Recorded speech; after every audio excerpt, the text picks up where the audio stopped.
Here we go. Ladies and gentlemen, welcome back to another season of ALGS year number 6. We're here with the Apex Pod on my channel, absolutely ready to crash so hard tonight from probably lack of sleep. I'm going to try to start strong here, hopefully finish off well and get through these 12 games. 6 APAC South, 6 APAC North. But at least to start with, I've got the man that needs no introduction, the legend, the reason why we're all here. It's Wyatt Bab. Bab, what's going on, man? How we doing? We are doing good. It is just another season. We are absolutely back. I cannot wait. I'm super pumped. I'm excited to see some other regions. I'm gonna try to stick with you as long as I possibly can.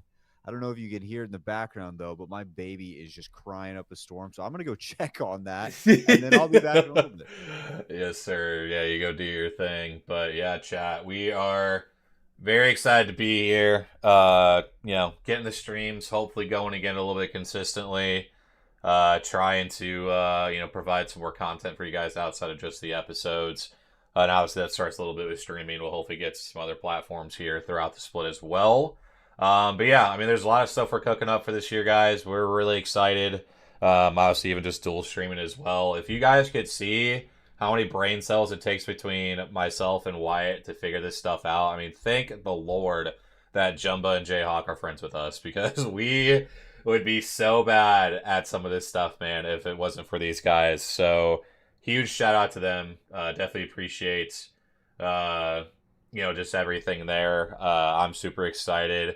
And yes, as Phantom pointed it out, my APAC North GOAT, Phantom, we are rocking the team stream. We're going to try to do things a little bit differently. Like I said, I usually like to go off the main broadcast, which obviously I'll still have them whenever they go live.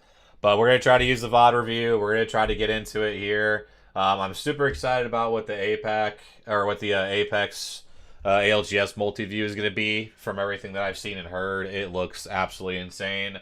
And they're going to hopefully expand that to all of the other regions as well. Yeah, I mean, we'll be up to date. We'll be into it. We'll get like a map stream back, which would be great to have because it just makes it easier to break things down as well. I mean, we got draw tools here that will hopefully be able to, draw some stuff and kind of break some things down. But yeah, really trying to go all out this year, guys. We're really trying to improve things and just give you guys more content. Again, I am super excited um, about everything, and it's gonna be a great time, man. I'm really excited to say the least.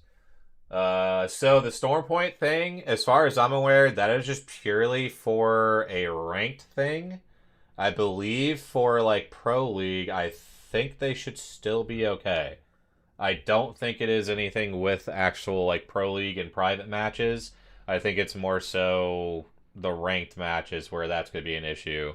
We'll obviously see very quickly if anything has changed as far as I'm aware, and everything that I have seen, um, the game should be fine. So we'll see obviously when everyone is getting live and ready to go here. Again, it might be just with the crashes and stuff that have been going on.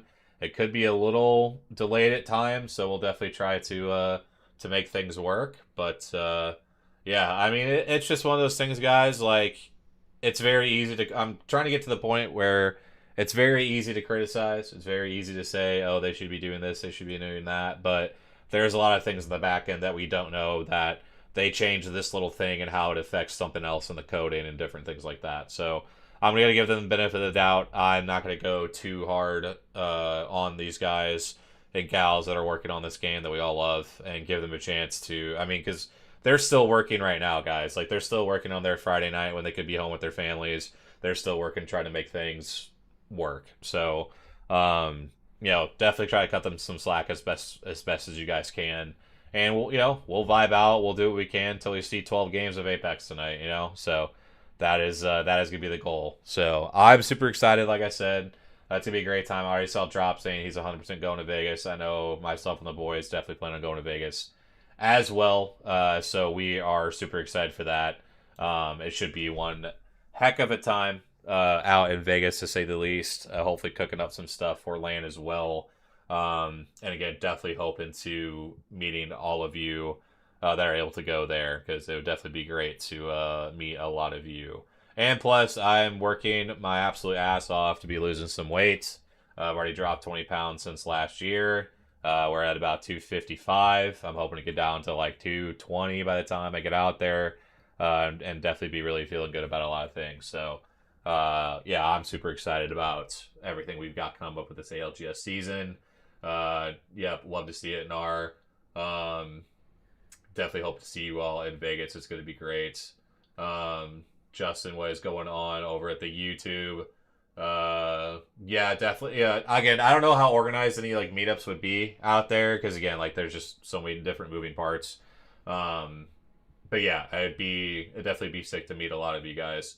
If you guys are able to make it. So got R6 Pro League on one monitor and ALGS on the other main monitor. Let's go, Islander. Dude, I honestly really love, because you're talking about that's Rainbow Six, right? That's what you're watching. Jay got me into that when it was at their champs. Back however many weeks ago that was. I don't know if I'll get into like the Pro League stuff. But I definitely have dabbled in Rainbow Six, and definitely some of those matchups were insane to watch. So I definitely don't blame you for having all that stuff up. So big shout out to you. And again, just appreciate all of you guys being here right away, week one. Again, I am super excited for these games. It's going to be great. Again, it's going to be one of these things. We're going to kick it off with the region of fun with APAC South. Going to get into some APAC North tonight as well for those who are daring enough to stay up till then. And then we'll be cutting stream after APAC South, or after APAC North. And then getting into, getting into everything when it comes to EMEA and stuff tomorrow. So I'm really excited I'm really excited, guys. It's going to be a great split, and again, hopefully providing you guys some content that you guys will definitely enjoy. So, yeah, for today though, like I said, they've gotten rid of double blocks when it comes to APAC South. Thank God. It'll just be one block of APAC South tonight. And then we'll go into APAC North a little bit later, which again will hopefully the games kind of lead into each other, and we'll be able to kind of watch everything all at once there. But yeah, some of the times might get a little brutal, so we'll hopefully have the energy to get through it all. But yeah, like Phantom said, thank God they got rid of double blocks. I could not personally do that shit, to go into double blocks of APAC North. Like, there would just be absolutely no way that could happen. So I'm definitely really excited. And yeah, I mean, again, getting into the games, what everything is gonna look like for today. Again, we've got Group A versus B. That's gonna be how everybody plays out this first day. So we will see the teams. It'd be ARAM. It'll be Bear Claw Gaming, Goat, Havoc, Inside the Ring, SAUL, Team Orchid, RRQ, Titan Esports, Veneno, 2C1M, Control Alt Delete, or Defeat, excuse me, Dreamfire, Edward Gaming, Fit6, Gen G, Grape Soda, Kakoi, Mama Clubs, and VK Gaming. So, as you can see, we got a lot of the big names that if you guys watch the latest episode of the pod, make sure you guys definitely tune into that, because we did a whole breakdown of everything. There's a link for you to, along with, yeah, it should be the Apex pod for YouTube and Spotify. So you guys go check out that episode if you guys did get a chance to see it. But yeah, we got a lot of our heavy hitters honestly in here. Why I am super excited to see RRQ, to see the SAUL, see the VK Gaming's Gen G. I mean, why? What a way to start off night one. I'm extremely excited for SAUL, and unfortunately for them, like I think that as far as this region goes and for the rest of the season, whether it's lands, what have you. I'm an SAUL rider, bro. I'm a soul sucker. If you can believe it, I love soul. So I love SAUL. I'm really excited to watch them. They're one of my favorite teams. So I'm ready to see what's going down here. Mind you, I don't think I have watched too much APAC South. I think that I've come in here a few times when you were on the DGen schedule. I Mhm. don't think I've come in here though that often, gotten to experience the chaos that is APAC South. So I'm kind of excited just to see that. Yeah, no, it's definitely quite the region to say the least. Like I said, it's definitely one where you're gonna see a lot of different comps. You're gonna see a lot of different play styles. I mean, just so much different stuff going on. I mean, so many different parts of the world we'll see as well. You got your Indonesian players, you've got Thailand, you've got Australia, you got New Zealand, I mean, you got China. I mean, there's just so many different areas of the world that we don't get to hear about much throughout the year because we obviously cover the Americas stuff. Um, but yeah, it's gonna be a great time. I'm really excited again. SAUL, Genji, VK Gaming, some really big names. Again, Team Orchid, for those who don't know, that is one member of 5 years in a flow, and then Noel Sang and Masu, who played together, which I believe was the iteration of RRQ last year potentially. Um, but anyway, they will be together there, and it's going to be an interesting roster to keep up with because again, we saw 5 years do really well last year. They decided to make a change. Flo goes, I believe he wanted to IGL, which is why he switched. So that is why again we kind of saw the change with the roster there. I believe then his two teammates. I believe are they team? I think they're team outside, which I don't think they play today. Um, but yeah, we'll see the other two members of the team tomorrow when we're watching that game. But yeah, I mean, really the story, the big roster change that we saw, Dog Red. That's right. Thank you for the comms there. But again, yeah, they're not playing today, so we will not see that. Not see those guys. But yeah, RQ definitely the biggest storylines in terms of the roster that got put together. Strafe and Flame Pricey coming back and teaming up once again. Great to see them back and working together. We've got then Metro, the young gun himself, joining the roster there. Got to be one. We'll have to see how the vibes are, Wyatt.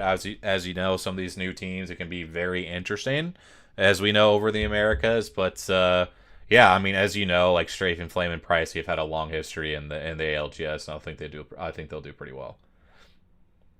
Yeah, I mean, like this is all for a lot of this APAC South stuff. I'm still kind of learning like a lot of these names, a lot of these teams.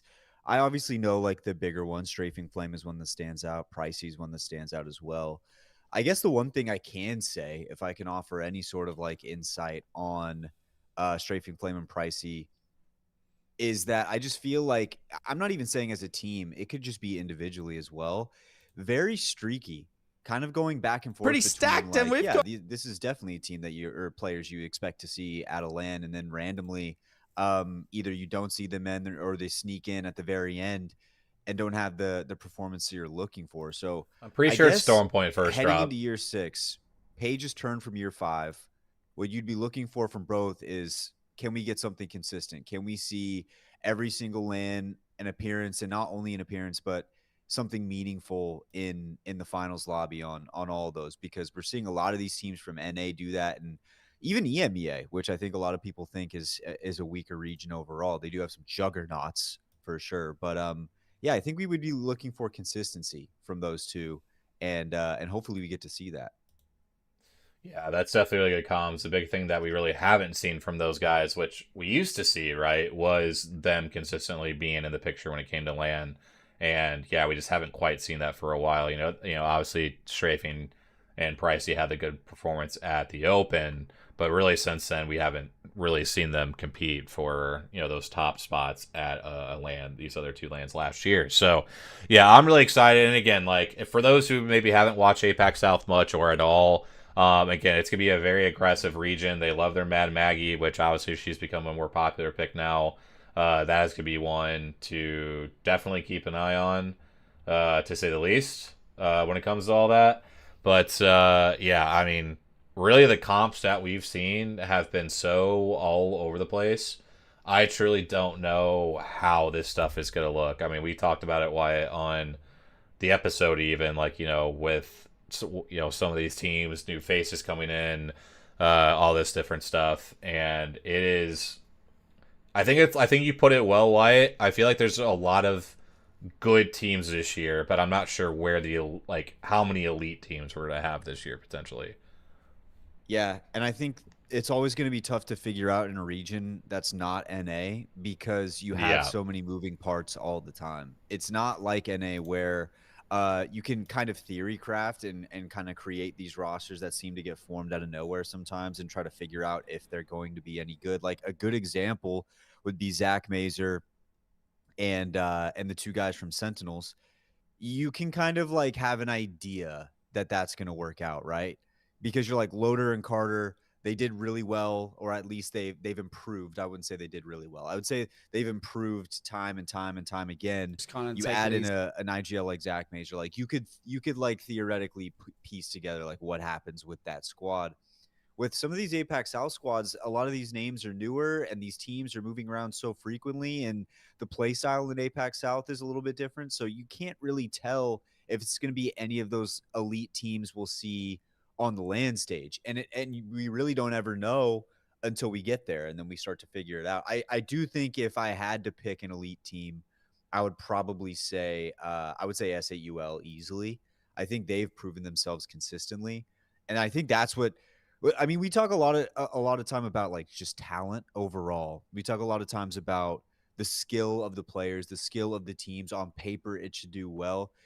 I think what doesn't get talked about enough is the consistency that I just brought up when we were talking about Strafing Flame hmm and Pricey. With SAUL, you have that. So yeah, I think SAUL would be my elite team that I would say for Baypack South. yeah. I think that'll definitely be a really good choice to say the least. It is going to be one that, again, I think we saw at Champs, right? Like SAUL was the most consistent team out of the APAC South teams. So it's going to be one that I do think they definitely have the edge heading into things this year. But like I said, potentially moving forward, do we see a Genji maybe make some playstyle changes and they start to play a little bit better? Do we see VK Gaming kind of make their way back? We already saw, I believe Drop said, or Phantom, I think, said earlier in the chat that they just won the Ignite Cup, I believe is what it was called, which was 15 APAC North, 5 APAC South teams. And they won that, I think, just a few days ago or a week ago or something like that. So, that's really good signs for UK Gaming if they're back and they're ready to go. But yeah, I mean, we've got the boy pandas with Grape Soda. They should be a very talented roster with player K. Yeah, I mean, there's definitely gonna be some interesting depth I think on this first day that we're gonna see, and it's definitely be one that is very exciting to watch, for sure. Here, we did have the drop spots up there for a minute here, but I will bring them back up so you all can see kind of what the POI draft looks like and what the map view uh, is bringing us if it hopefully decides to work. Let's see if this does. Which great stuff out of the LGS website that the map stuff is not working. We love that. Do do do do do. Are they gonna debut their new like watch party thing today? So that is for EMEA and APAC, or sorry, EMEA and Americas only right now. Okay. They will be hopefully getting that over to our other regions, so we can kind of use it for everything. But yeah, right now we are just for EMEA and the Americas. So I've got the VOD review thing that I am using currently for for this. So let me see. Trying to bring up these drop spots from Apex Legends status, but I don't see a link for it, which is tragic. I'll go ahead and just show you guys here. Yeah, I looked for I just looked on Apex Legends status. I didn't quite see anything there, so we'll just go ahead and just kind of look at these POIs here. But essentially, we've got SAUL over there at Mill. That'll be a very good POI for them. So definitely really excited for that, to say the least. They should be in a really good spot. Team Orchid went over at Cascade Falls. Definitely an interesting second pick, to say the least. But, they're definitely looking to play a pretty hard zone play style. So probably not too surprising out of them. But that'll be one we'll definitely want to keep an eye on. We got Team RQ over at Lightning Rod. Bear Claw Gaming over at Down Beast. Titan Esports over at Cedo. Havoc over at Barrow. Veneno over at Cenote. Inside at Pylon. ARAM Launchpad, Goat, Stormcatcher, Genji at Echo, VK at Wall, Forbidden Zone for Grave Soda, Command Center for Dreamfire, Checkpoint for Edward Gaming, Zoo Station for Kokoi, Outpost North for Mama's Club. So that should be, I believe, North Pad was left open, so nobody should be contesting them there. But we got Coastal Camp, we've got Devastated Coast, and Mountain Lift for our remaining teams there as well. But yeah, we should be starting up here soon. But the big thing here is that we have a team that is at Mountain Lift, which, if you guys know anything, Mountain Lift is literally in the middle of the entire map on Storm Point, which is where we're starting off. And yeah, that is quite the decision, to say the least, for rotations and things like that. Because if you think about just the map itself and how teams are going to want to quick rotate, you got a team like Grape Soda out of, coming out of Forbidden Zone that is going to want to rotate quickly. And if they are potentially gatekeeping, you never know what that's going to look like. So that fight could prove interesting, to say the least. But again, I'm definitely excited to see how those things play out. Shout out to you guys, man. I got to sleep. I wish you all the best. Can't wait to catch up in the morning. I appreciate that, Quinn. Thank you. Go get some rest. Honestly, you might wake up and still see me streaming, depending on where the APAC North winds up. So, you know with that one. But I appreciate you hopping in the stream. If it was just for a few minutes there, definitely appreciate it. I got some comms that we should be hopefully starting here in the next couple minutes. And we'll definitely get the map stream up and everything and try to get in some of our POVs. This is going to be Team RQ up in the top left. This will be Genji here in the top right.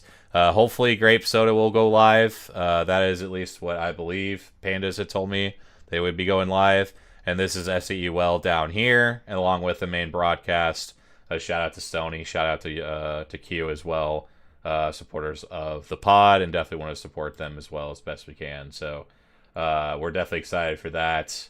Yeah, again, it's just going to be a fun time, man. I'm just really excited to kick off another year of ALGS.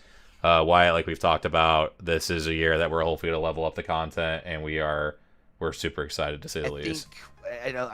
Yes, sir. We've got a lot of things in the works. The one thing I really want to do, and I don't mind if the real quick, Wyatt, while I actually have the map view up because it came up on the main thing. So while we're looking at the map, again, big team here to keep an eye on is going to be Control Alt Delete or Defeat out of Mountain Lift. A lot of teams, whether it's a north or south zone, are going to want to rotate through this part of the map. And so if they don't rotate quickly, we could have a lot of teams like a Dreamfire, like Orchid, like Goat that try to rotate through this area where a lot of Evos end up spawning sometimes and cause a lot of early fights to take place. And same thing vice versa if we had North. If, Grape Soda tries to rotate quick and they haven't left yet, this could cause a problem. This could lead into a third party here. So you just never know how this center portion of the map's going to be with Control Alt Defeat there. I believe they are a CC team that's just come up into Pro League. So they are definitely going to be a huge wild card, to say the least. Other big teams we'll look at on this map, obviously, is going to be SAUL over at Mill, RQ up top here, and Genji down here in the bottom corner. Honestly, good luck to our good luck to 2C1M here from Coastal Camp, because that's going to be a tough one. But Wyatt, what were you saying? I was just saying when it came to the the content stuff that we wanted to do. I do want to try and rebrand up the branding on the YouTube and stuff. I've been trying to do that, so that might be something to look out for because I've been thinking about doing that for a little bit. I know I mentioned that to you, but I kind of want to do that. And then as far as everything else, just the lives and the shows going up. Fitting, And I feel like I know that the last shows season, changed a Stoney, little we bit saw as far as like a lot the more people coming you know around to the the fact that main APAC version of South it. It used to deserves just that be an same interview every single week, and respect that was and about it. I kind of recognition like as what we do some now of the with other regions. everybody So kind of let's go ahead vibing and show out, 'em and what then it's all also when we about as can we get snag ready an to drop interview, in for making it map its number own 1, thing and it does standalone. look So like man, I'm feeling good. for a Yeah, northern we are zone definitely to the excited, tip man. towards We've middle got, are we as gonna we go rebrand ahead. to We the were C just talking about stream? our We'll queue see if before that we dropped works. in. It's a I uh, was name for thinking more Zelda. just Happy birthday changing the to you, bro. colors up and making the yeah, background thing look a little bit different. That does You look know, good. I yeah, We might think have a north I think zone I've here for piggybacked game number enough 1 as well. off of VKG, other this will be people the at this start. point. I don't know if I want to go into the C stream thing. Although I do think it'd be hilarious, and if they ever said we were allowed to do it, I might just fucking pull the trigger on it. But yeah, I just meant more changing the colors up and stuff. That's what I meant. I didn't mean changing our name or anything like that. yeah. Maybe I changed the logo, or like our logo, not our actual logo, but I love the Apex the logo. But I meant True. like our thumbnail. Maybe I put some pros in the background of our thumbnail rather than it just being the logo. Little things like that. Yeah, most definitely. Yeah, we will. We'll see. Drop said, "Don't change the logo. It's really well done." So, uh, maybe just like, Apex the. yeah, Apex the, or maybe just like clean it up a little bit. Maybe we'll see. We'll see how things go. For this zone here, we saw the North Pad zone pull coming up here, so we are definitely gonna have an interesting zone early on, to say the least. One thing with these North Pad zones is you want to get to these early and often because there's only so much playable space before you have to kind of settle for the trenches and things like that. So we'll have to see how that plays out. When it comes to the zone pull here, but we'll see. We'll see how things go with that here. We're gonna try to get hopefully those reload, which they are. Yeah, we'll keep an eye on the main feed here and see if they jump in any fights, get some comms there. Obviously, want to see a lot of our big names here, kind of see how they play things out this week 1. Puppet, appreciate the follow. Thank you so much for joining here.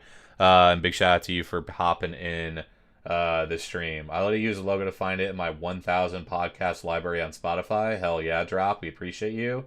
Island Boy says don't change it. So yeah, maybe we just can't change the logo. We're just not allowed. I'm gonna leave the logo. I meant just the thumbnail, like the logo. Yeah. Still gonna be there, but maybe just have like some.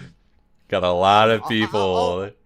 Before I change, how about this? Before I do anything, I will put it out there in our Discord. Which, by the way, if you haven't joined, you should find the link and join in there. Maybe I'll for the Discord people, I'll show it to them first, and they can make a decision if that's something they'd want to do. Yes, sir. And we got the link to the Discord there in case you guys want to join, where we update you guys when episodes are dropping. Usually that's where the first link where we drop the episodes and everything. So we'll definitely be keeping an eye on things there, to say the least. Phantom, appreciate the 3-month resub. Thank you so much, man. I definitely appreciate that. Is majority APAC South M&K players don't really keep up. Well, first off, Caesar, appreciate you being here. Appreciate you hopping in, to say the least, and checking things out this weekend. But it's honestly a pretty decent split from what I know. There's definitely a good amount of controller players.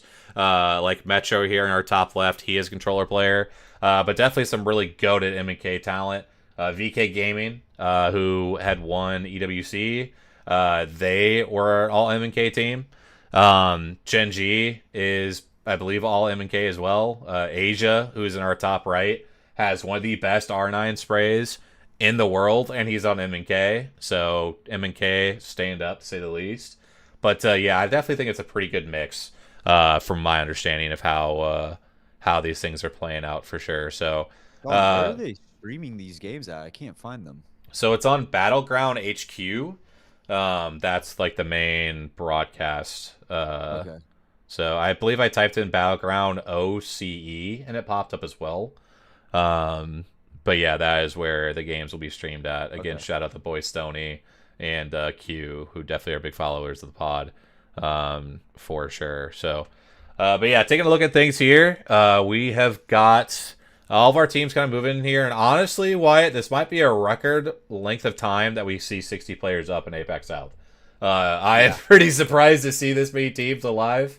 That is not something we often see over in APAC South, but hey, maybe heading into the new year, we're getting better with some stuff. So we'll see how things go. I'm curious, did he ever go live? He did not. So I am just going to keep his hidden and not worry about it. But yeah, so we see here again, we have got all of our teams moving into Northpad. Again, all of our teams are going to play these things pretty patiently. A lot of the comps we're going to see is going to be a lot of crypto, a lot of alter, a lot of caustic to start with. You do see that Gen G is on Maggie, which is not too big of a surprise because that is just Age's staple. So yeah, not really surprised there that is how they're deciding to play things here.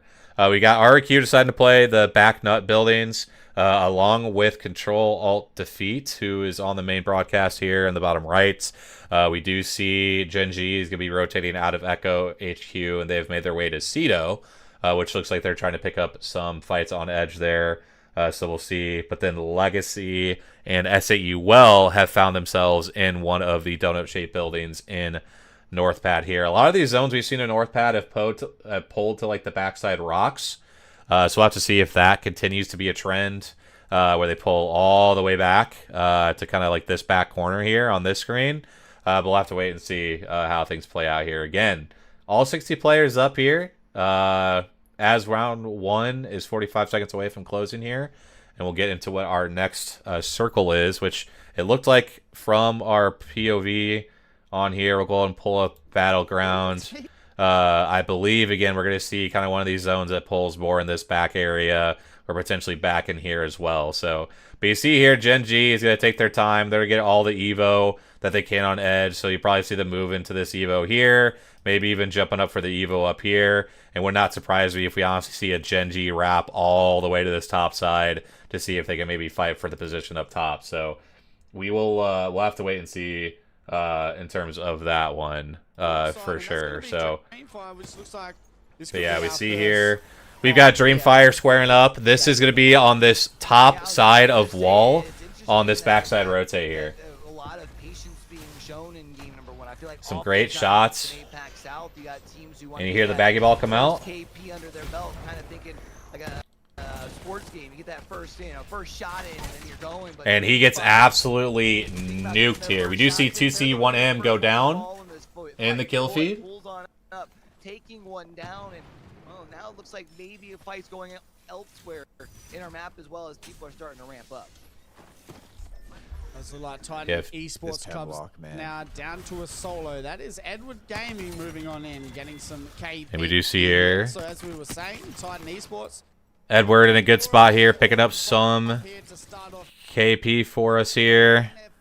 Again, fight's kind of starting to kick off here as teams are looking to fight for some positions in zone. And again, like I've seen a couple of people mention in the chat about the Edge playstyle being tough to play. Definitely agree. Definitely pretty tough right now with kind of the caustic meta with Gibby, with Newcastle, all these things like that. Obviously, Alter allows you to kind of reset or regroup out of a fight if you need to. Yeah, just really a lot of the characters right now. Getting to zone quick is definitely the name of the game here. Phantom, I think the battle. I'm on the English version of the Battleground stream. I think it's okay. It's not really choppy. Yeah, it could be me just because of the POVs I have up. Let me do something real quick. I'll get rid of that. So that should hopefully maybe help reset things a bit and maybe make it a little less choppy. You know what? You know what? I think it is right. I think it is the browser. I ran into this issue last time. Oh, are you on Chrome? No, I was on Edge, but I think it performs better in Chrome. Oh, okay. So let me pull these back up just real quick for you guys. Appreciate the patience while we do that.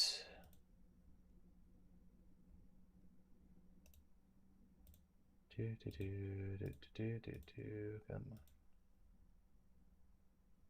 on. Still 19 squads left early here. I'll just pull these guys up for now.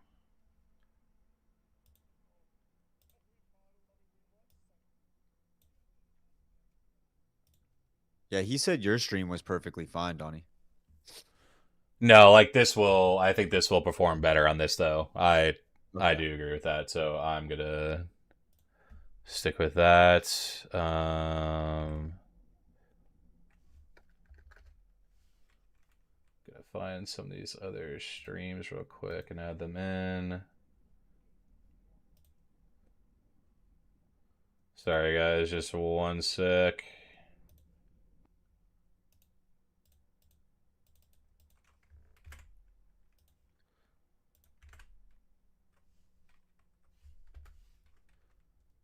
We'll get Asia added in, and we'll just start with that for now. We'll get other POEs added in between rounds here. Good comms. Hey, we got to get used to it to start off with, right? It's not going to be pretty to start with, but we'll get there eventually, everybody. So appreciate the patience on that. But yeah, this definitely works better in Chrome for sure. So appreciate the comms on that one. But yeah, I mean, we're, again, off to a solid start here. We got 19 squads still up here. Looks like Asia and them might be in a fight here.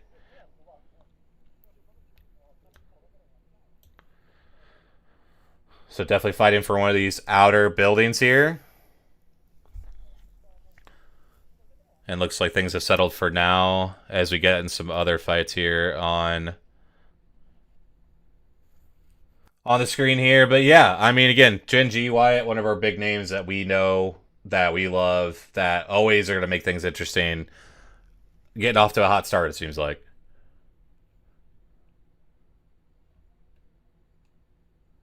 We see here Fizz 6 being down to just a solo here. Again, Ring 3 definitely looks like we're gonna see some of these back pulls here. I'm assuming it's gonna go more towards this backside, to say the least. So we'll see what happens back there for sure. Fizz 6 is out.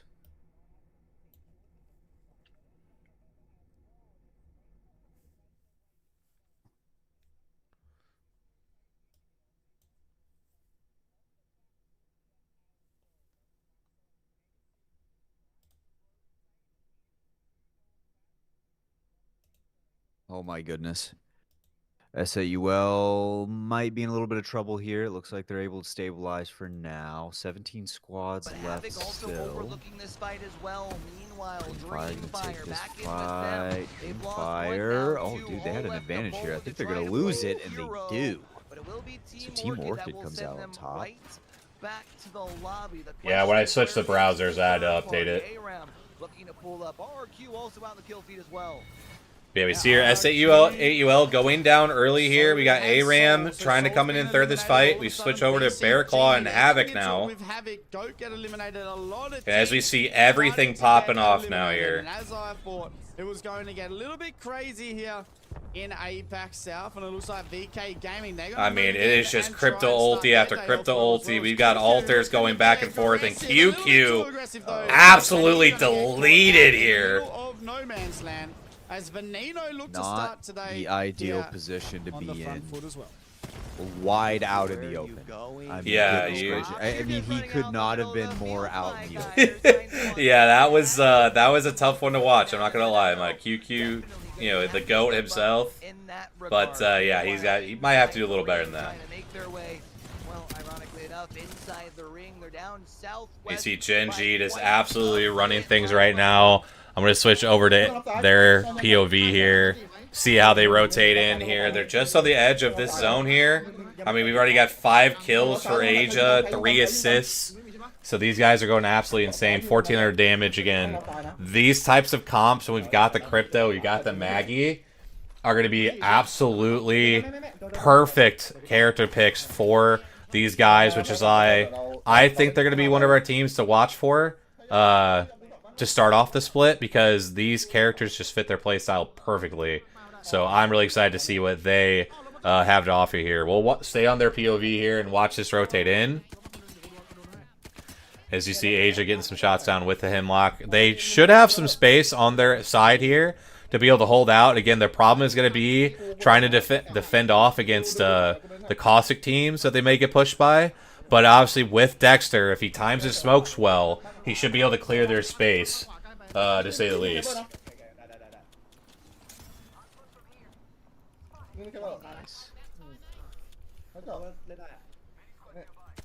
As we see here, they're going to have this whole side of zone as things close. 6 squads left up here. And, I mean, they've just got all sorts of space to walk up here. They're going to be able to put pressure down on some of these teams in the trenches here. But, again, so much space for these guys to work for. And that is just so much damage on this team to the left. I got to assume they're going to put pressure and try to push these guys. It's gonna be bad. Bearclaw Gaming might be stuck against the zone right here. They're just taking a ton of damage from thermites. Somehow they're still up. We'll see here. We'll go back to Battleground here. This should bring them out. Gen G also pretty close here too. Top 6 still being left. Your kill leaders on your screen. Somehow they're still up though. Be too surprised. Gen G. Yeah, we see here this zone pulling across here. So Gen G gonna have to look to clear their edge here. Clear this building out to try to see if they can fight anybody. As you see, I believe Bearclaw and VK getting involved, along with Veneno in the kill feed here. Zone Veneno trying to hold it down as BCG somehow still alive here in this. And this man is just going through it right now, trying to survive as a solo. Bearclaw Gaming is in the funniest spot of all time. Yeah, they are down bad. I don't know how they're still alive. Yeah, so big thing for VK here is that they are still going to be in on this front side of their donut building. So they're going to be able to pick off teams that are going to try to walk in here. So you see Asia tried to probably make an open into this fight. He goes down, going to leave just 2 members left. But this rotate is going to be brutal. You're going to have the tunnel team in front. You're going to have the donut team shooting at them as well. But Ziggy does get his licks in, so shout out to him for that. And as you see VK in that donut building, just able to put down so much damage here.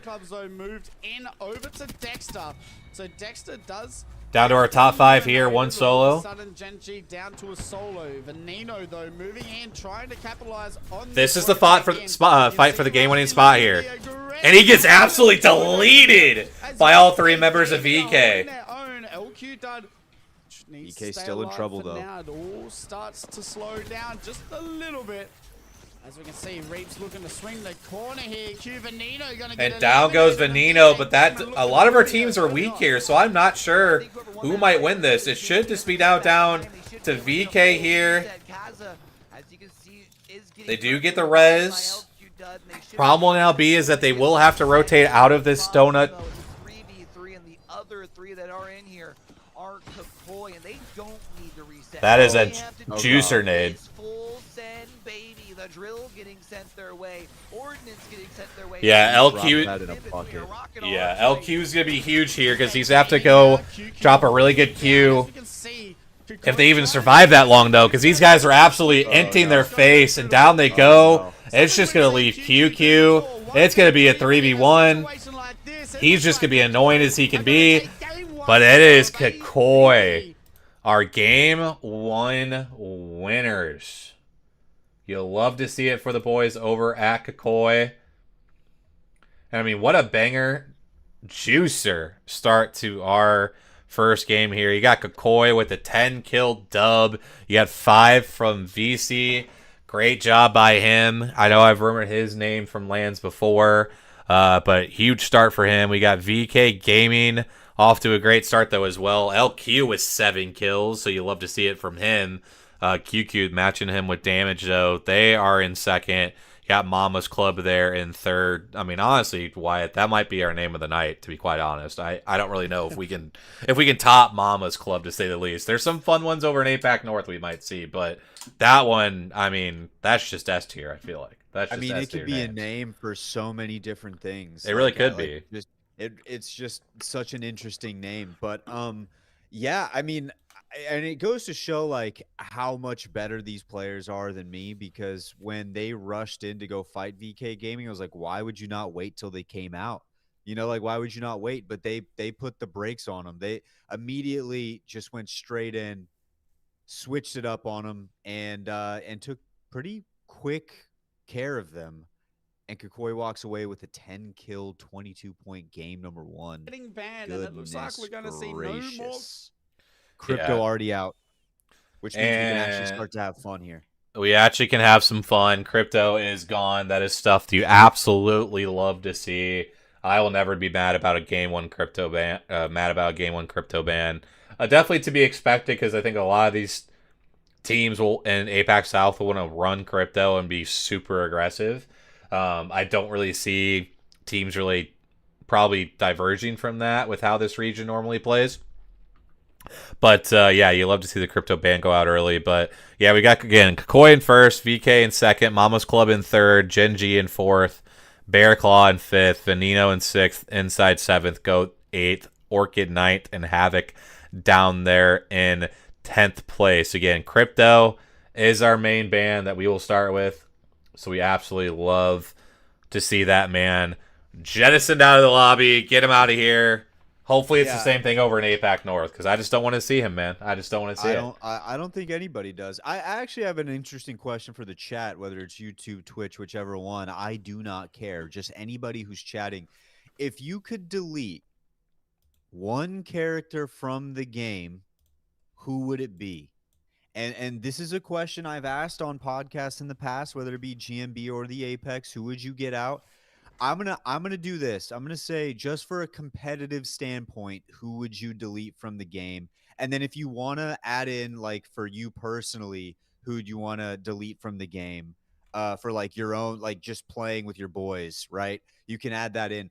I think competitively, I think the easy answer for a lot of people would be Caustic, but I actually think Crypto, for competitive integrity, has to be the correct answer. I think that absolutely has to be the answer. Every single time Crypto is a part of high tier ranked, it is a fucking snooze fest. The game doesn't start till like there's 9 squads left and it's just drones flying around. You might as well just put like a drone race up in the sky while we're waiting for the teams to actually fight each other in the zone to close in.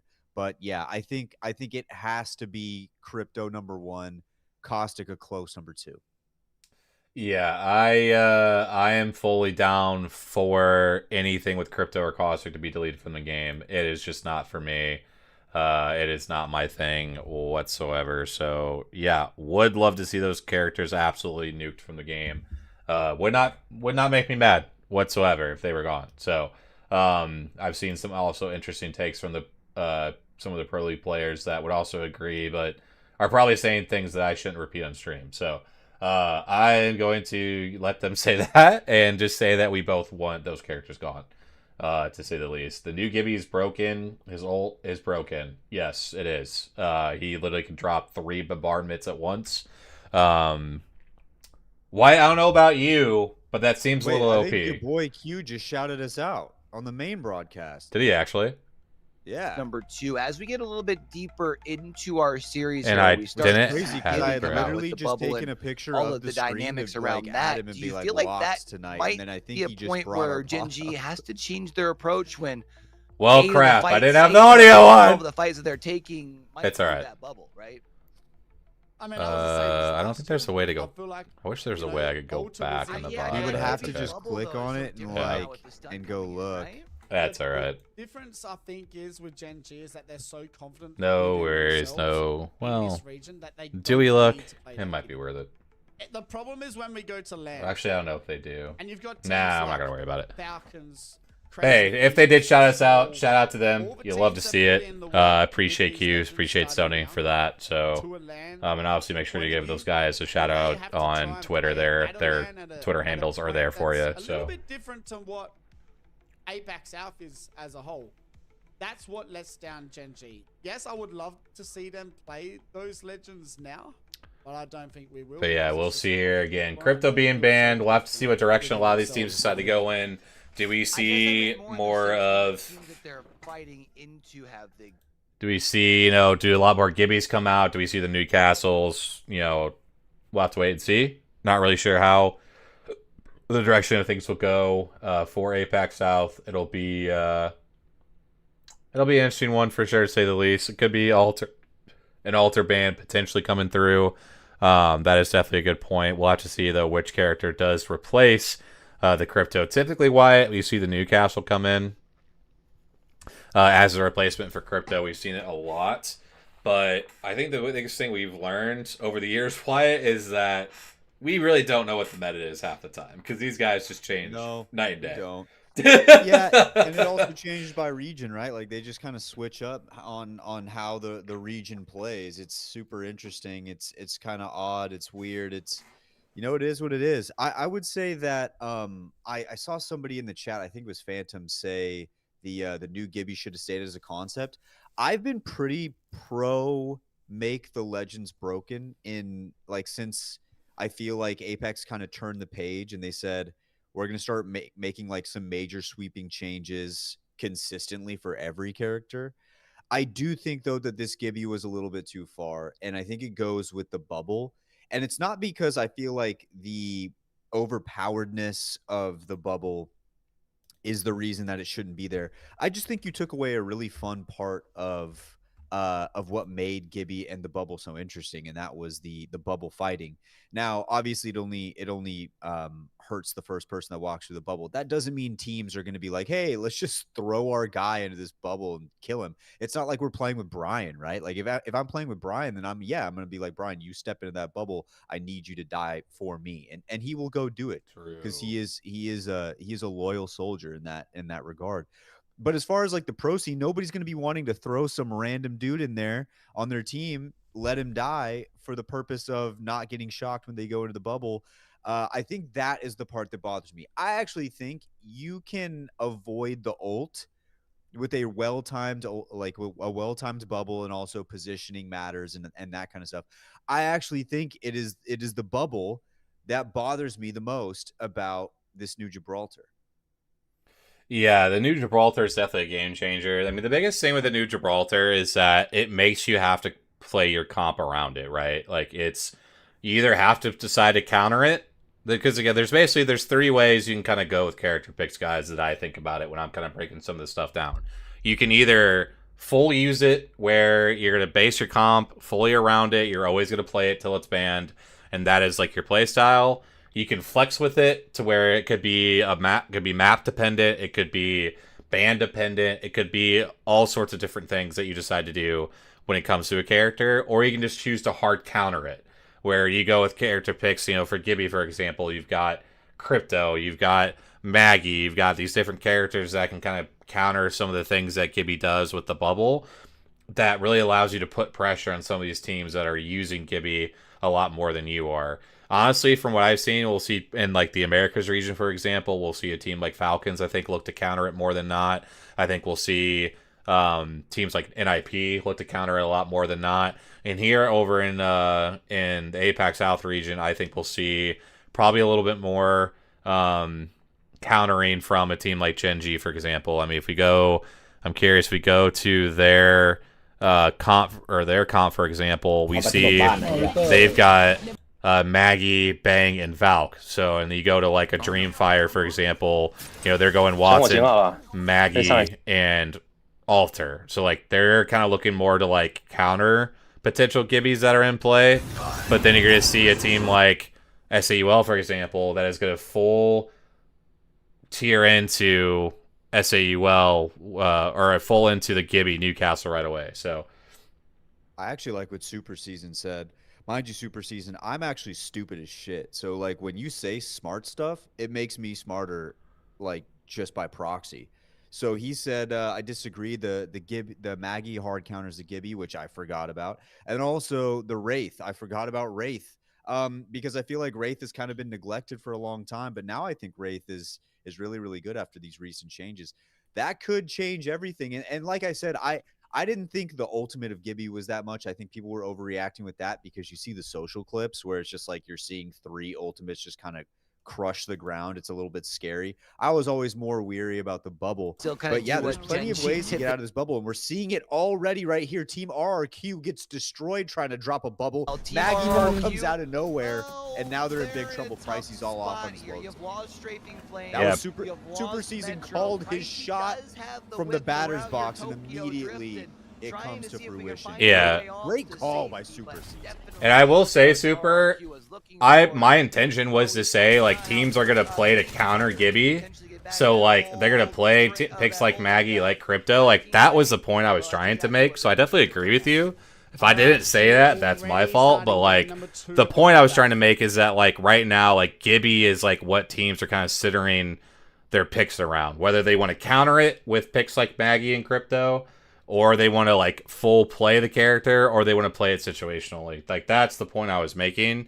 Because I think in APAC South, we'll see a lot more teams probably look to counter it with, like, a Maggie pick, or with, like, a Crypto pick. So, yeah, I definitely agree with you. Like, Maggie's going to be the hard counter for sure. Squad still standing. The only team that is a duo is, a solo, is Team RRQ. Now, we'll go and have a look at the map and see how it looks for him to be able to get a reset. And Here. the only real place Teams really already for trying to make their Pricey way to do through. this Obviously, will be BK still And at way this- back at there this on that point, edge. Same with Gen G. Cascade, Those but are they need teams to we're going to be hurry up, as highlighting a lot here, BCG Dog, and because I Mama just Club feel and like those are the Veneno all teams starting to make that their you're way to looking the- at as the juggernauts of at least this lobby.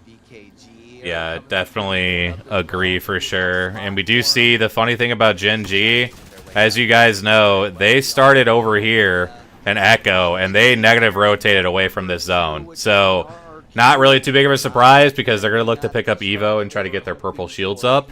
But I just find it very funny that they had a very easy rotate into the zone, and they just said, nah, we're good. We're just going to rotate away. So, yeah, that'll be a team especially that we'll keep an eye on that edge play style for sure, to say the least.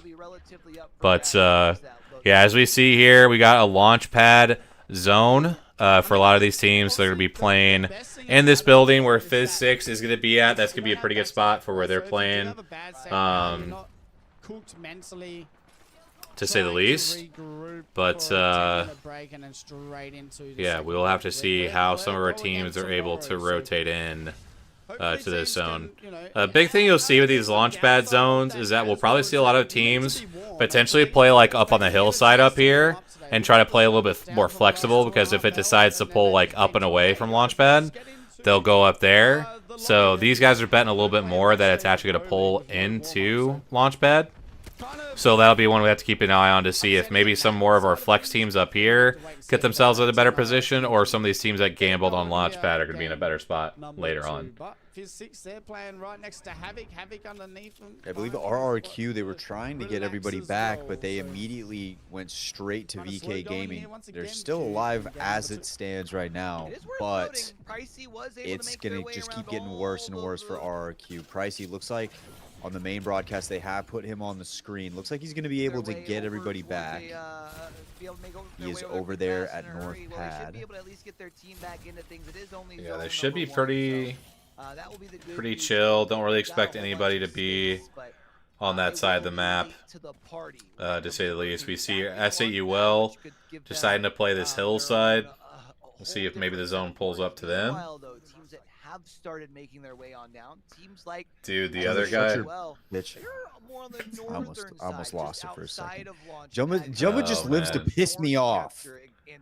I don't play Jeff in Uh, Marvel Rivals. Don't even put me in that same category. Why are people saying this? I would never play Jeff. Yeah, I don't know, man.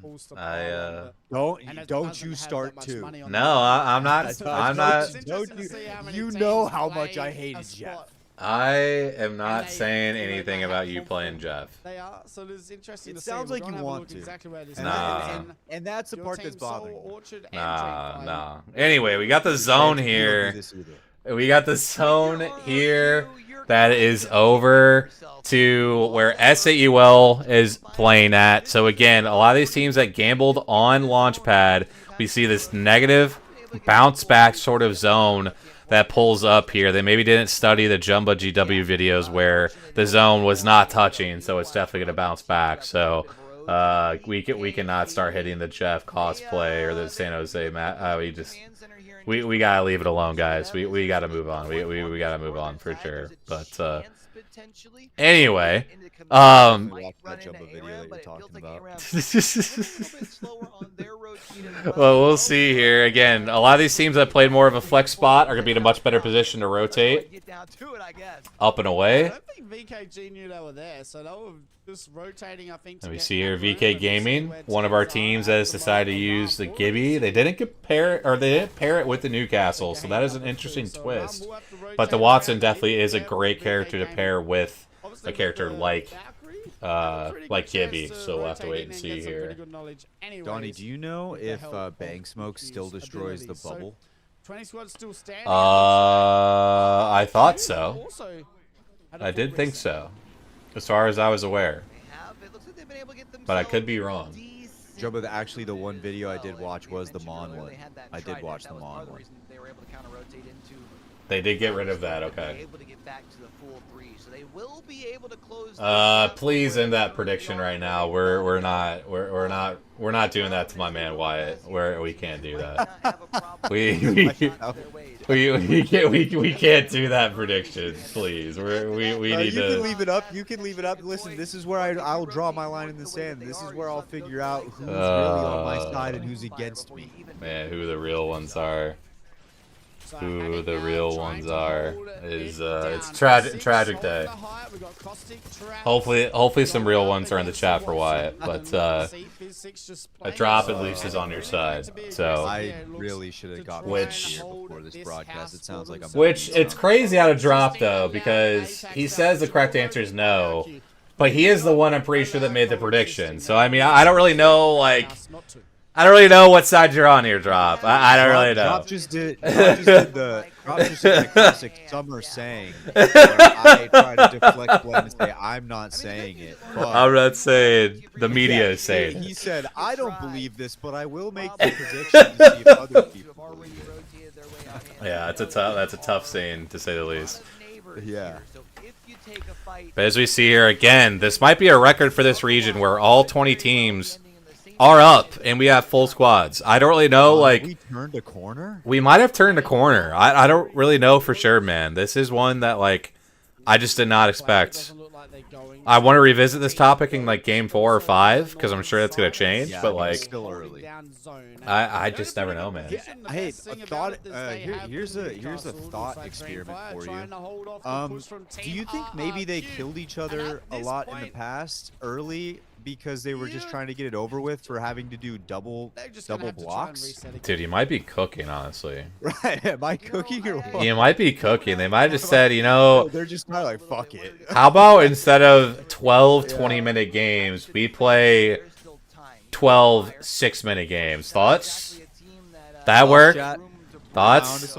You might be onto something. I gotta give Wyatt his credit there. He's kind of spitting. So, yeah, we see here. Again, a lot of teams are going to be fighting for these positions now. They've got the reveal that it is not a launchpad zone, so expect absolute carnage coming out of launchpad, trying to rotate up. Probably not a lot of teams playing Valk, so this is going to be a very difficult rotate. So this is probably going to be, we just need to play for kills angle. So if you're here to watch kills now, this is absolutely going to be the time here. As we see Havoc pick up some kills on 5-6, or 5-6. And RQ does go down. Unfortunately, that is to Dreamfire. So that is a tough one. A tough start for RQ. With the new roster here, we can tune over to Bear Claw as they are squaring up here now. I do want to give a quick shout out while we're kind of waiting for this next zone Shout out to all the devs and the people that were working on so late on a Friday night to fix this kill feed. I know obviously it was a bug that was created by stuff they did with the game, but like these guys did not have to stay this late on a Friday to fix everything and make sure this game was ready to go. So definitely a huge shout out to everybody that stayed at these offices and made this work. So big shout out to the Apex devs and all the people behind the scenes that made sure the kill feed and everything was working correctly, so we could get our action the way we want to see it. So definitely big shout out to them. You can see Dreamfire, they're going to move in on VK Gaming, the team that came second. Well, actually, it looks like VK were trying to move into where Dreamfire We got Jayhawk in chat. What up, Jay? I'm fighting for my life. You're fighting for your life right now? That's just not a good sign. Oh, we got Ronan in the chat. Shout out Ronan. What's up, Ronan? I got Nathan McKinnon talk here, and he's barely bad at 3v3s. I mean, that's just, yeah, Wyatt's definitely in a bad situation. Jay needs to watch at least 6 full hockey games before I will listen to anything he has to say about the NHL. Damn, you heard it here. You heard it here first, folks. You heard it here. But now we got the rotate coming up here. This is going to be a tough one for Inside, having to come up this ledge here. They're going to definitely be held out by a few teams here. And man, Orchid just gets absolutely demolished here. Inside, the ring goes down, A-Ram down. We're down to our top 14, and I'm sure not the only other kills that are going to happen here. I mean, it's just an absolute bloodbath in this kill feed here. I mean, so many people it feels like are down to just one player here. I just don't even know who is going to be left up after this entire situation. Last one left alive. A lot of kills. I don't know if you're going to be able to get your teammate back in. I'm sure it was Man, trying to see what they had in the box. it really do be your own friends sometimes. This Hemlock, dude, is insane. This Hemlock, man. Yeah, Hemlock is absolutely devastating to say the least. I mean, the thing is literally shooting a new tube. I mean, I didn't realize we were in Call of Duty. It's just absolutely incredible stuff. We got our top 13 squads here. One team, I believe, down to just a duo. Again, this bottom portion of this hill, once again, is going to be an absolute bloodbath because there's just not many rocks to play on your way up this hill. So the teams that were at the top of this hill, I believe SAUL was one of them, are going to be in really good positions here to potentially win this game and pick up a ton of kills on teams walking up the hillside.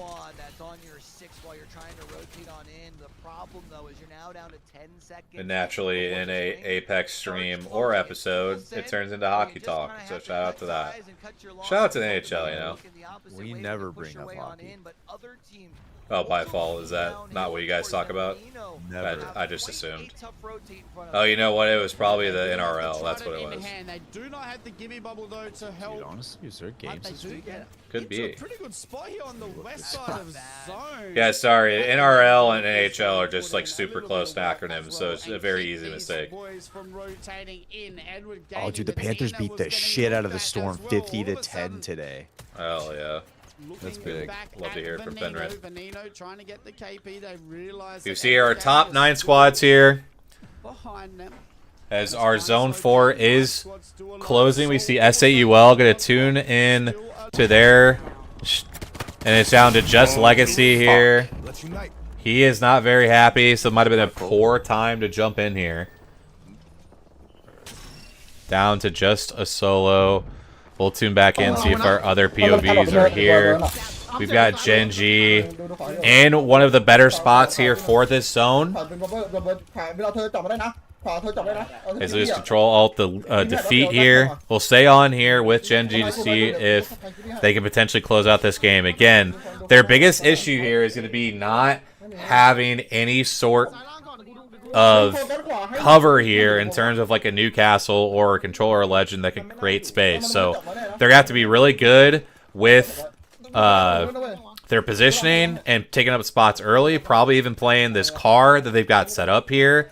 We'll see if the Maggie Ball, I believe, should be back in time before they have to take another fight. We'll see if they maybe even rip a crazy Valcold if they have to. But yeah, they've got a pretty good position here if they can hold out their left side here looking down the hill. Yeah, Donnie, and if I may add something, if I was any one of these teams, my ideal objective in this particular situation would to be not to die and kill the other teams. That's what I'm looking to do. And guys, this is why Wyatt's here. I mean, I should just hand the stream over to him. I don't know why, like, I'm the one talking the most, because that's just stuff you can't get anywhere else, you know? I mean, that's just what ideally, that's what you're looking to do. It's just fantastic work, to say the least. Hemlock nade launcher should be the weapon upgrade. I mean, true. You're probably not wrong. But again, we see here, Asia really able to overextend here, looking for kills down the hill, while we've got Zicky and Dexter working up top to hold their position here. I mean, you just see an absolute beams out of Asia here. He picks up that first knock. Realizes, though, that they're going to get pushed from their top side, so he's going to come swing back up top here with Zicky and Dexter as they're trying to hold this position up top. And he even picks up the kill, too. The push here, trying to really take advantage of this top side here and put themselves in a really good position.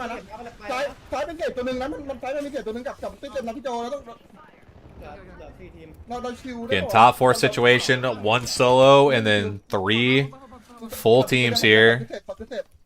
Once again, Gen G in a super good spot here. Again, this comp is definitely built for these fights. The only bad thing is that he did use his Maggie Ball when they really didn't end up fighting anybody. And with trying to fight this Gibby bubble that's down below, it would be a perfect counter for that. But they will not have that probably for this final fight here. He does have the power amp, so potentially it actually could crawl back before they need it if they're able to stall here before they actually have to take a fight. We'll have to see here, though. The big thing here, too, is going to be that Gibby ult down below as well. That could absolutely nuke these teams. And we get the push, and my goodness, Gen G, they get the first knock, but it is traded out very quickly here. Got Asia trying to shoot. Oh my goodness, Asia's going insane. Asia with so many kills, and that Watson pylon is actually going to help Gen G absolutely taking care of the Gibby ultimate here. And we've got a straight up 3v3 with Gen G in a really good position. But again, the big thing is going to be, what are the Gibby ultimates looking like on the other side here? That was at least 2 that were thrown by this other team. But can Asia and then push off this damage he created? He's climbing over the top here, but that is a caustic as well. Oh, there's still 3 squads left. There's still another solo up, I believe.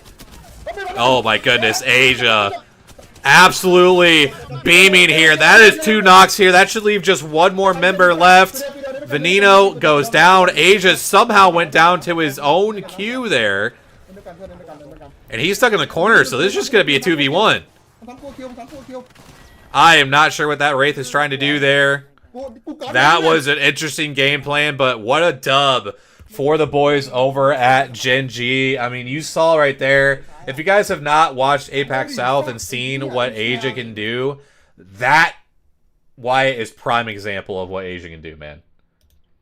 It's incredible. It's incredible to watch. It was, and this is why we said before this thing started, that was going to be one of the premier teams we're watching here in this lobby, and you kind of see why there. I mean, it almost looks like they're playing with everybody else in the lobby, and it's interesting too because I felt like some of the other comps were kind of interesting and maybe could have been difficult to handle, difficult to deal with the comp that they had, and they just managed to be able to fight their way out of everything and make it not bad at all, just based on the pure positioning that they had. So good win for Gen G Esports. Really glad they could show up when I didn't predict them. Really nice, really good stuff. 22-point total win there for them. Yeah, great stuff there for Gen G. Titan Esports there, picking up 2nd as the solo. Veneno there in 3rd, Dreamfire in 4th, Mama Club there in 5th. I mean, again, I just love saying that name. It's either a book club or just something completely outrageous. It really could only be, I think, one of the 2. Mama's Club absolutely out front in terms of team names currently so far. But again, we've got, now looking at the overall leaderboard, we got Gen G taking 1st place there at 35. Kakoi, our game 1 winners there in 2nd with 25. VK Gaming having a steady performance so far with 20, along with Dreamfire with 20. Mama's Club, they're in 5th with 19. Honestly, why I just want any excuse to say Mama's Club. I really hope they pop off because I just want to talk about them all split. It's absolutely elite what we're working with. If I'm out with the boys, if I'm out with the boys on a Saturday night and it's like anybody says you want to hit up Mama's Club, I'm like, I don't think, like the way I'm thinking Caitlin probably doesn't want me to go to a place called Mama's Club. That's the vibe I'm getting from the name. You feel me? I think that's really good comms out of you. I think that's great comms. Guys, I had to join. It's not Mama's Club. It's Mama Clubs. I mean, we're saying it how we want to say it. There's multiple clubs that the mama is in and a part of. Oh. That doesn't really change anything for me. What clubs do we think she's in? Ones I'm not allowed to go to. It's not just a book club, I'll tell you that. That's what I'm saying. Think there's more to the story here. That's what I was saying. Club sandwiches thrown out there by Jumbo, you know. I feel like if I'm out with the boys on the town and they're like, let's hit up Mama Clubs, I'm thinking I probably can't go because that could get me in trouble. You feel me? Like that's the vibe I'm getting from it. Just Googled Mama Clubs. First thing that pops up, Instagram account, ATX Moms Club. There's a Moms Club in Austin, Texas. Oh, do you think they know about ALGS? We could definitely send them a message. You think I should just show up to one of their meetings? Imagine. And our on-site reporter, Jayhawk, with the news about Mama Clubs. Jay, what do you got? Yeah, guys, I'm out here at Zilker Park. We've got a large collection of mothers and children all ready to go, having a great day. That said, I asked them what they thought about Gen G's game plan in that game number 2 of last week's set, and they had no clue what I was referencing. It was a little bit disappointing. I figured they would have connection to the APAC South region, considering the team that I thought they were a part of, and maybe they would consider Gen G rivals. Unfortunately, they just looked at me like I was the weirdo and told their children to not communicate with me any further. That's going to be it from me here. Mm-hmm. Thank you, Jayhawk. Live on the ground at Mama Clubs. Thank you very much. I do think it'd be incredible if we reached out to the Mama's Club that you had mentioned that you found, and they ended up pulling up to Vegas in the ALGS, and the biggest problem at the venue was there wasn't enough stroller parking. I do think that would be like a funny predicament to be in, and I'm hoping it happens. There'd be a lot of people up in the front rows that would get guilt tripped to moving back a couple rows as 3-year-old children are asking for their seats. Yeah. Yeah, we could definitely do that. There's so many children here. I mean, I feel like I gotta give them the front row, you know? That's true. And then we'd have to answer the question a lot because moms like to do this. They think you can just pause the game whenever. And what's the one thing you got to Mom, I can't pause this. I can't pause this right now. That might be happening in the crowd a lot. That question might be being asked many a time. In fact, though, they would be confused though if there was ever like a technical issue and there was a pause, and you just explain to them you can't just pause the game. They'd be like, "Yes, you can." All of a sudden, they just immediately pause and they're like, "I thought you said you couldn't." Guys, if you want to know what goes on in our Discord at night when we're all hanging out, it's stuff like this. That was a sneak peek of what things happen in our Discords. So there you go. Hey, Mama's Club. That team just won $2 million. They hit you with the cloud. That's great, sweetie. If we didn't have games, this probably legitimately would go on for another 30 minutes. I'm not even kidding, guys. It might even go on. It might even go on to tomorrow. I don't really know for sure, but it is going to be.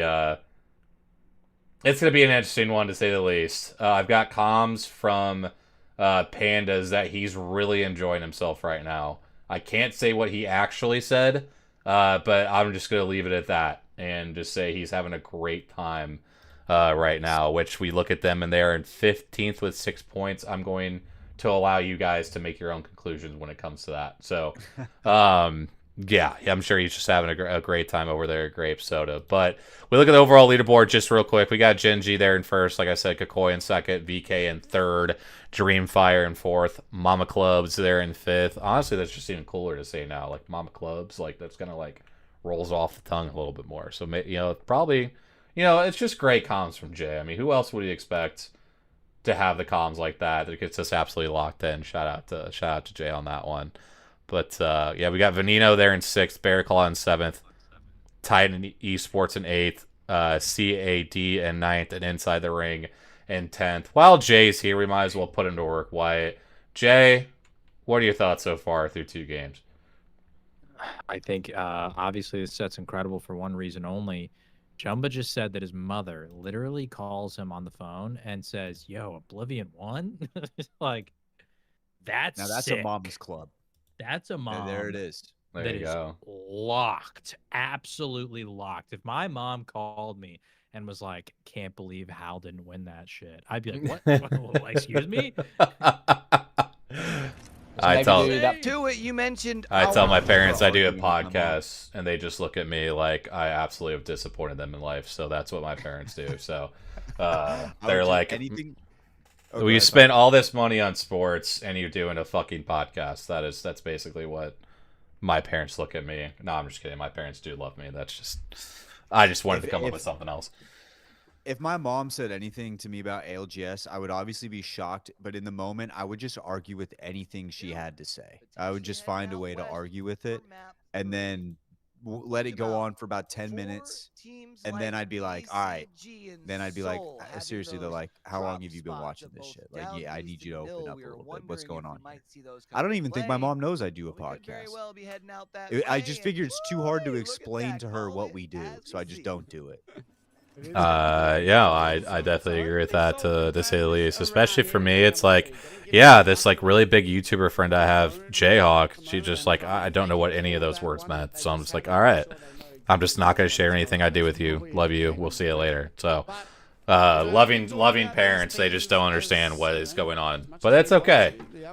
It's okay. I'm not depressed. Anyway, we're in game 3 here.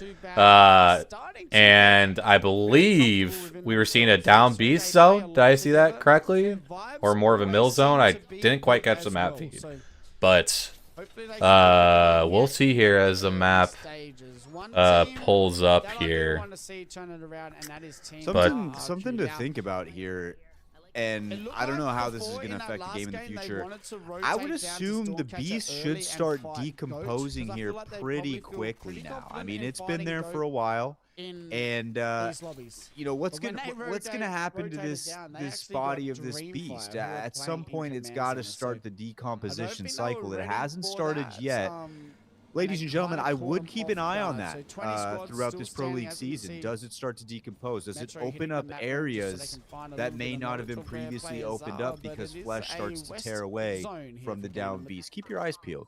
You think you got some like asking for lore? All right, that's too much. Too much. We don't do that anymore. What do you mean? You think it's some like cryo freezing type shit that they got going on? Like, or the... It could be. Maybe they just do a really... I actually have a lot of respect for the janitorial staff at the Apex games. I've actually spoken with them a few times, and I know how much work they put in behind the scenes to make sure the battlefield's clear before each and every game. It's incredible work that they do.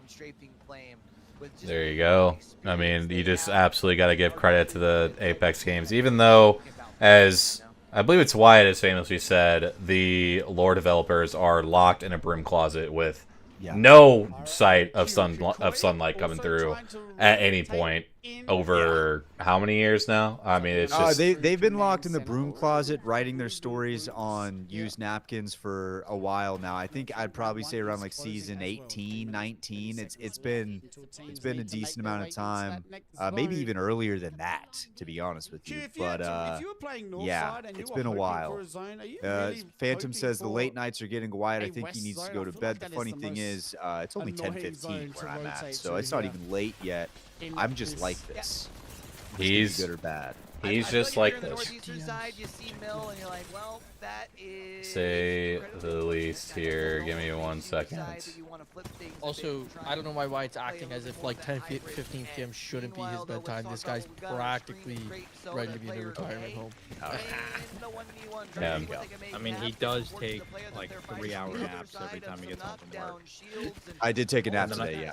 Yeah, and then like will be defenses up as well. and It it started to feels get like late the for him. And I'm third like, party making their way sure on you're in like and good? producing He's like, while I know you the got work club tomorrow. He goes, will oh, I first took a nap squad removes every up single the time. kill. Yeah, I Oh, was supposed to put Kira to sleep earlier for a nap, and she didn't go to sleep. I did. Wyatt was trying to argue with me that a 29-year-old hockey player was way too old to be re-signed. And when I asked him, I was like, do you feel like... He signed long term I with said, that I said, amount of I money. said to him, I said, if you're a professional athlete at 29, do you think you're out of your prime? And he said, yeah, I Giving take 3 credit to different Mama pills Clubs daily. for at least having 2 decent placements. But I'm not a although professional he athlete, maybe though. hadn't necessarily been there in the first 2 Exactly. games. Well, no placement points for them. Well, this is fun. Don, if you want us to leave, Did everybody? Oh, did everybody just hop in here? I was not staying here long. No, I was literally telling Donnie I got him 2 thumbnails for the pops. That's all I was doing. Oh, Yeah, no, I saw that. I saw that. I literally only came in here for the mama thing, but No, I don't care if you guys stay or not. I think it's absolutely hilarious. I just thought it was funny that both of these guys hop in just to roast Wyatt. I mean, it's pretty. I can't exist. It's pretty on par, honestly. It's pretty on par.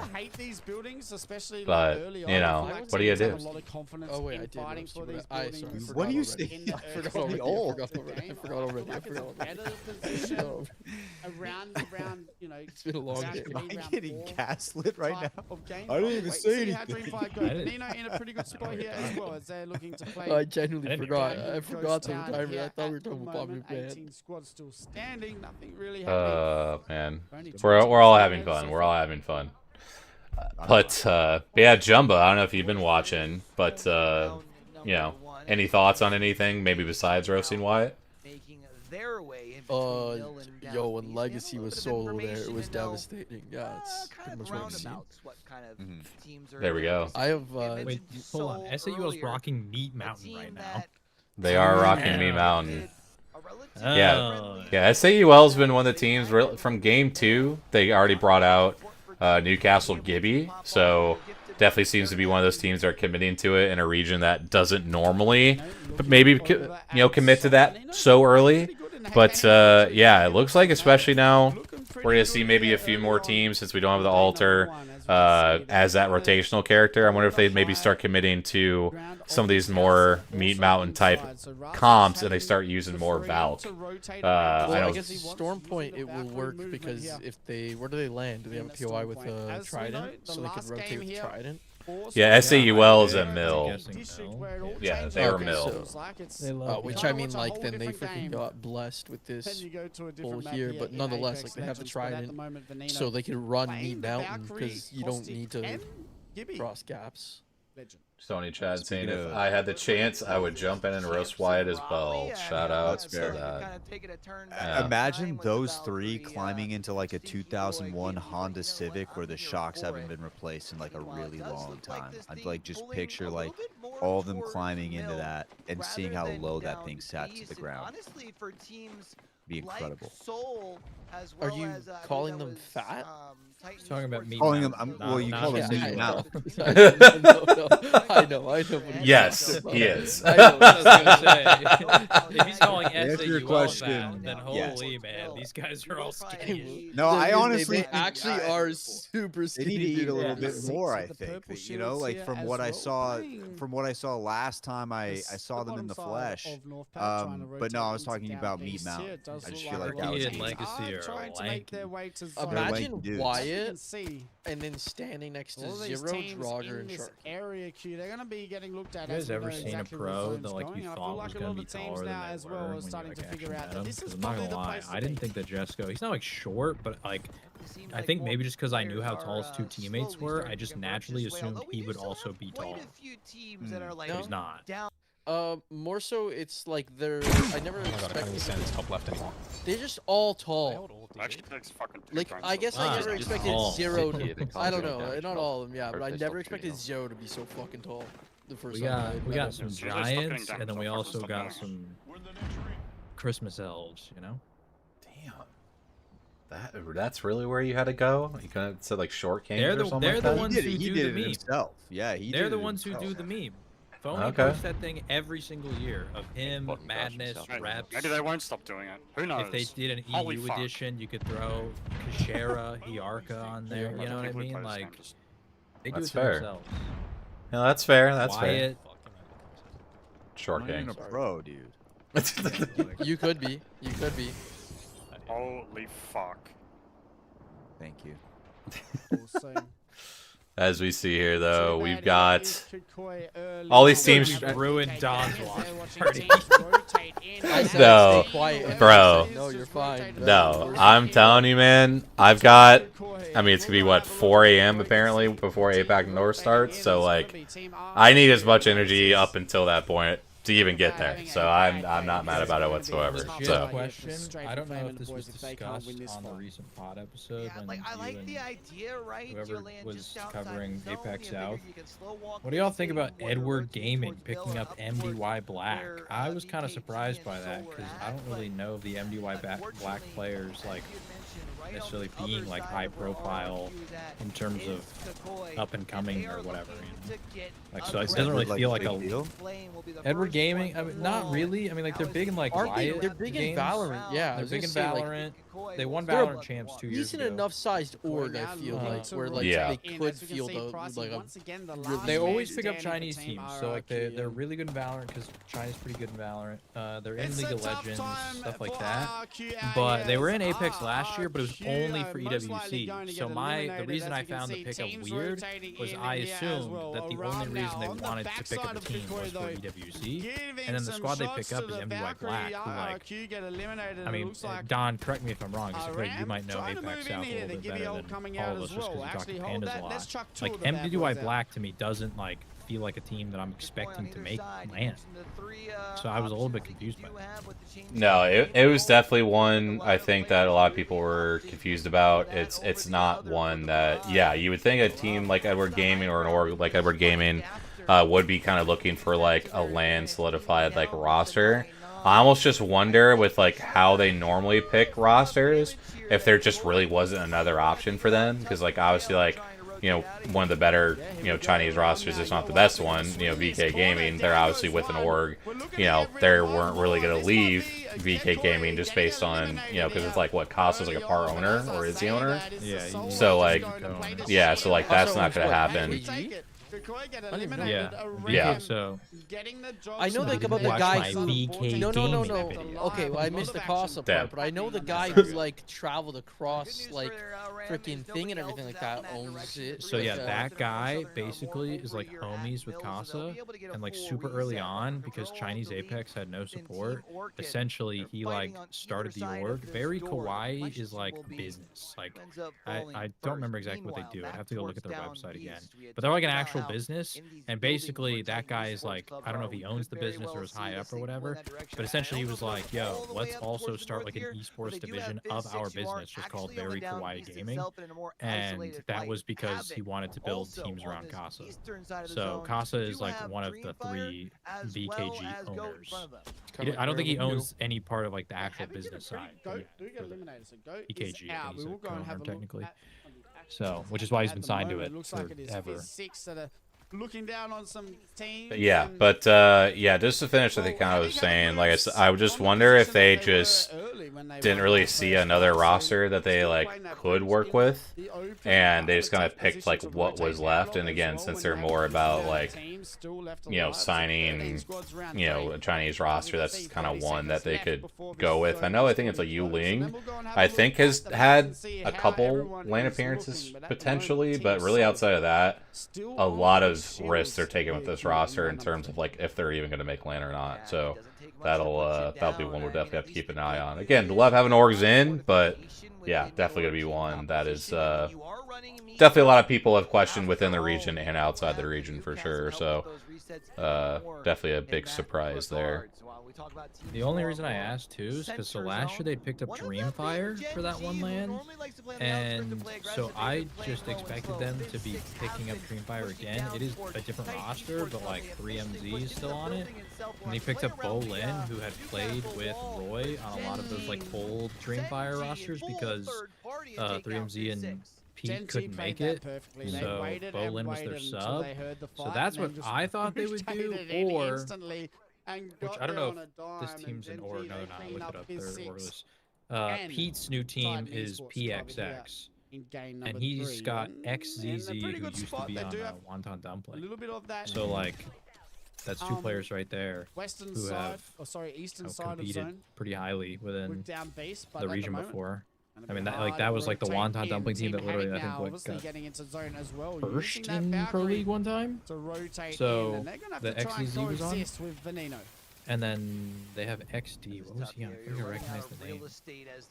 Oh yeah, he was on JD Gaming. He was at mid-season playoffs last year. Yeah, and like X and Y, like he's been on like all those rosters. Yeah. Yeah. So I'm sitting here looking at like PXX, and in terms of just like the resumes, like that's another Chinese team too that I was kind of expecting, but I don't know because they're also orgless.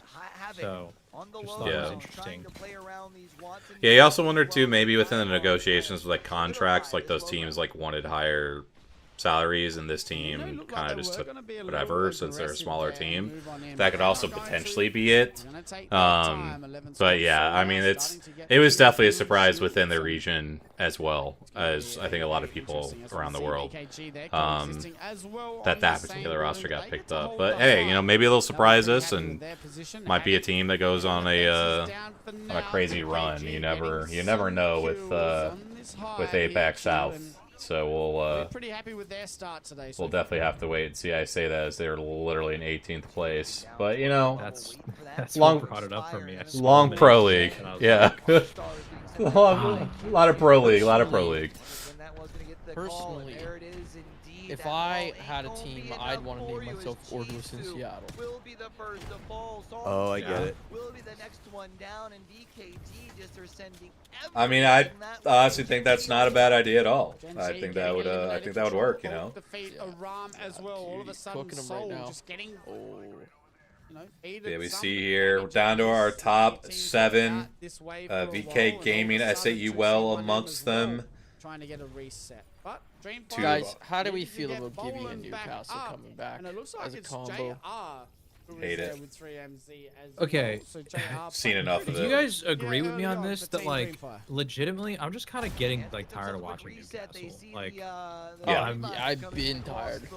Like, I know he's not like truly hard meta like at this point, like he used to be, where he was like uber broken. But it just feels like he's been played in comp for like 2 years now. Like literally, Go Next was playing his ass, you know? Like freaking Gaming Gladiators was playing his ass. That was in 2024, bro. We're coming up on 2 years of Newcastle being one of the most played characters. Like I would almost probably guess that he is the most played character since 2024. Split playoffs when SSU won.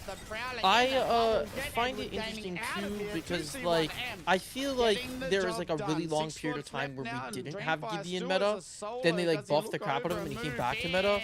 And then I know he's always in and out depending on like we're using Maggie and like, you know, Tridents and this and that, but he set his own. I'm totally cool with Gibby not needing to be meta for a while again. Yeah, I don't know. It's tough because it gets back to the same old discussion of like they buff on pick rates, and I'm sure the Newcastle and pubs doesn't have like that high of a pick rate. It's always bothered me. My reason for it that I don't like it is because just the final zones. Like going back and watching a bunch of 2024 champs as I was like doing some stuff, like just like watching those end zones and like it all feels like it's a gamble. Just is not my favorite type of Apex. I like appreciated those 2 lands where Newcastle like first came onto the scene for the simple fact that it was so different than anything that we had seen. But now it's like at this point, bro, like we just have seen so much damn Newcastle. And then, like, because of the way the bans still work, he doesn't get banned when he should. Yeah. Which a few people saying, Island Boy said it's only you guys that are tired of him. Legend bans makes it not bad. I love watching Gib meta. He, like, I mean, I don't know what's gonna happen with you. Like, I don't mind Gib meta, but like Gib, well, no, actually that's wrong. I shouldn't say that. Gib Newcastle for sure though, it does get annoying because of the end zones.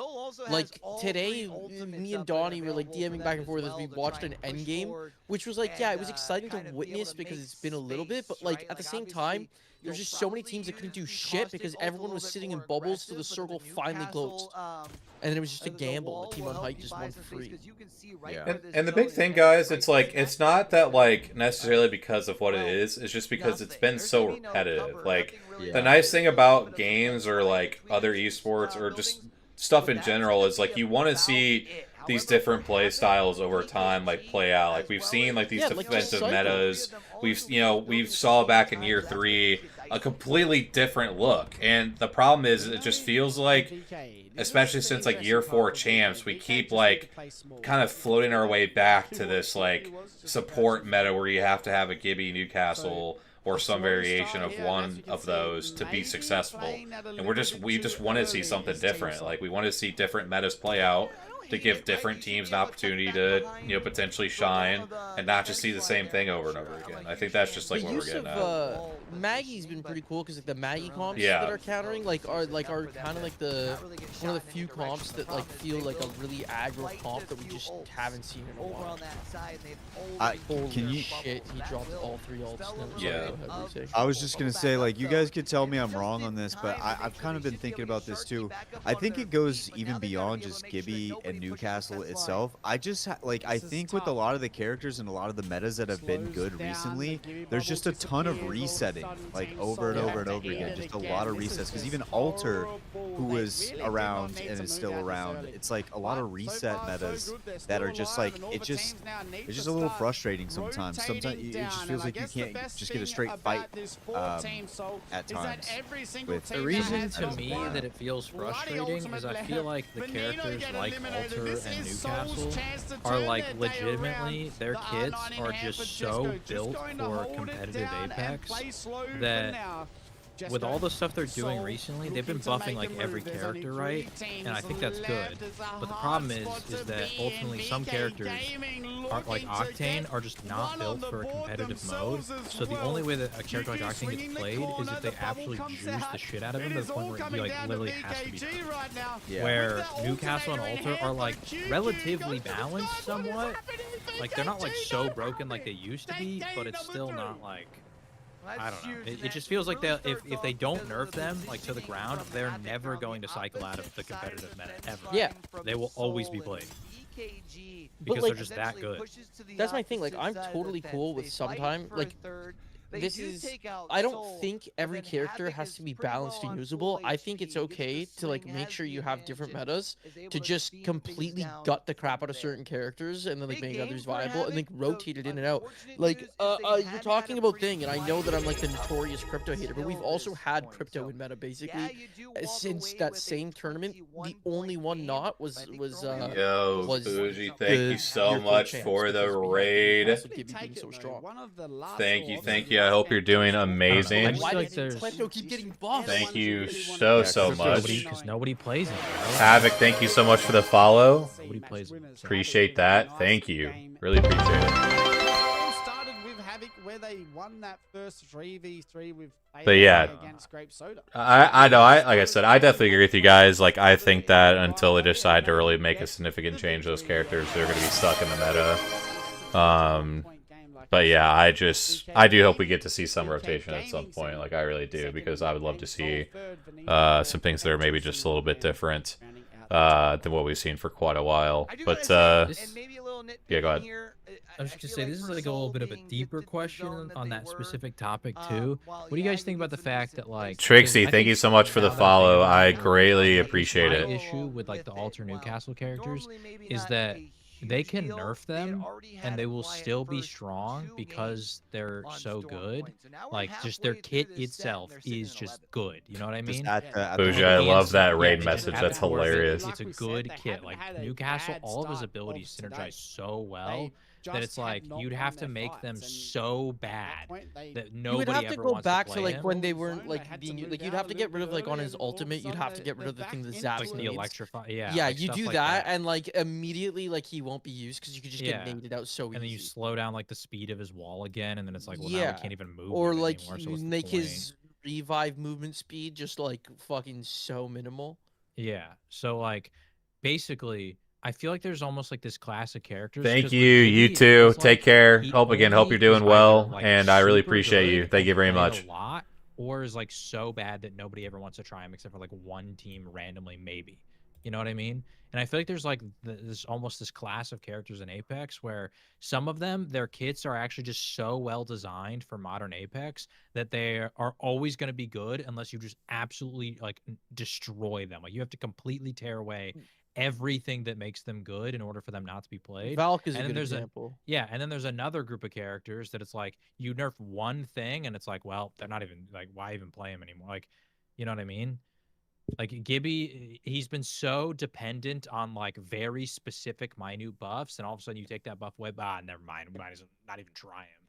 And I feel like that divide is almost bad. Like I feel like to me that indicates that either they need to make those characters like Gibby just have in general a better kit that isn't so like fluctuating, or they need to like nerf something super hard on the other characters. Like an Alter Newcastle, all of their stuff is broken. Like we were talking about Alter the other day. She can pull loot from boxes from deep, can queue in and out of walls, and then her ult's like uber broken in terms of resets. Like all three of those are so good, you know? Yeah, no, it's yeah. There's just definitely some things, and I think Alter's another character too that we definitely are like really trending to like we've really seen, for a bit. I think obviously it's not as bad as like what we've seen with like Newcastle Gibby at times, but like Alter's definitely a character I know. That's again, it's really been a mainstay now for quite a while, and you wonder like maybe what things would look like if we did see some nerfs to, maybe an ult distance or like the timer on the ult or whatever the case is.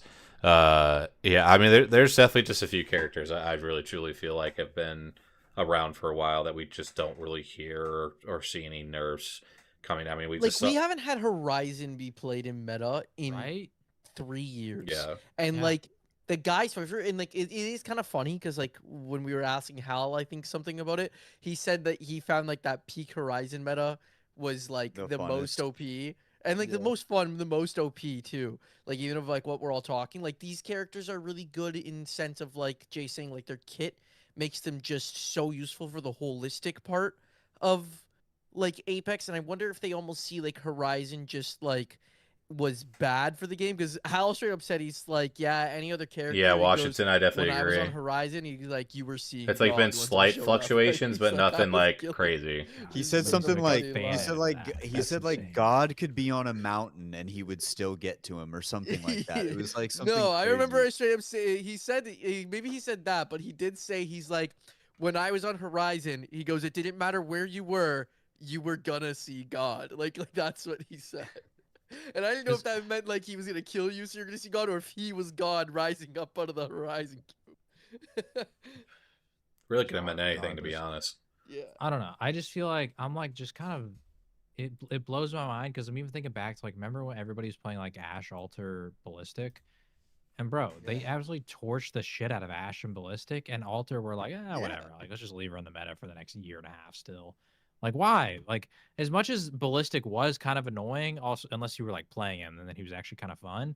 Ballistic, his time in the sun was so short They're lived, so short. and then they murdered him. And Alter, they're like, whatever, she could be good for 2 years. Like, what?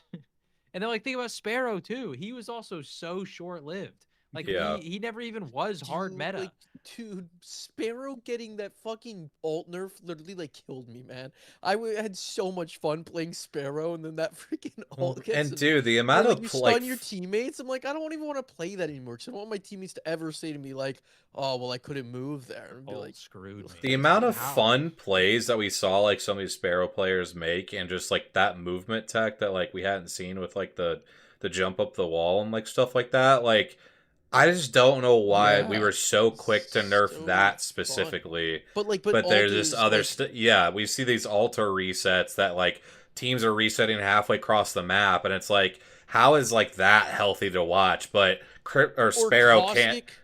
can't throw a damn ult down and not stun himself. Like that's just like it's insane. Yeah. Caustic, you could fucking like you throw gas and the people can't even see the ring of where to get out of it. Yeah. And if they're in it, there's no shooting it, there's no breaking it, nothing like that. But like Yeah. it stuns you and does tick damage, but no, Sparrow's ult was too OP. Like where? Show me the logic there. Yeah. We can definitely continue this a little bit more here in a second, but I just want to update everybody.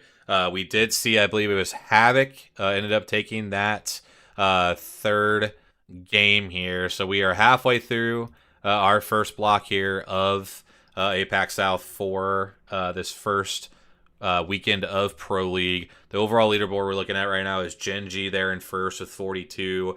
VK Gaming there in second with 35. Kakoi in third with 29, and then goes Dreamfire at 28, Veneno at 28, Havoc 27, Mama Clubs at 19, Titan at 19, 2C1M at 18, and Bear Claw there at 16. I think the big thing that I've really loved to see so far is, and I know Jay, like you obviously be with me on this, because is VK Gaming being back to where I think they belong, right? I think that's definitely one of the best signs to see on day one.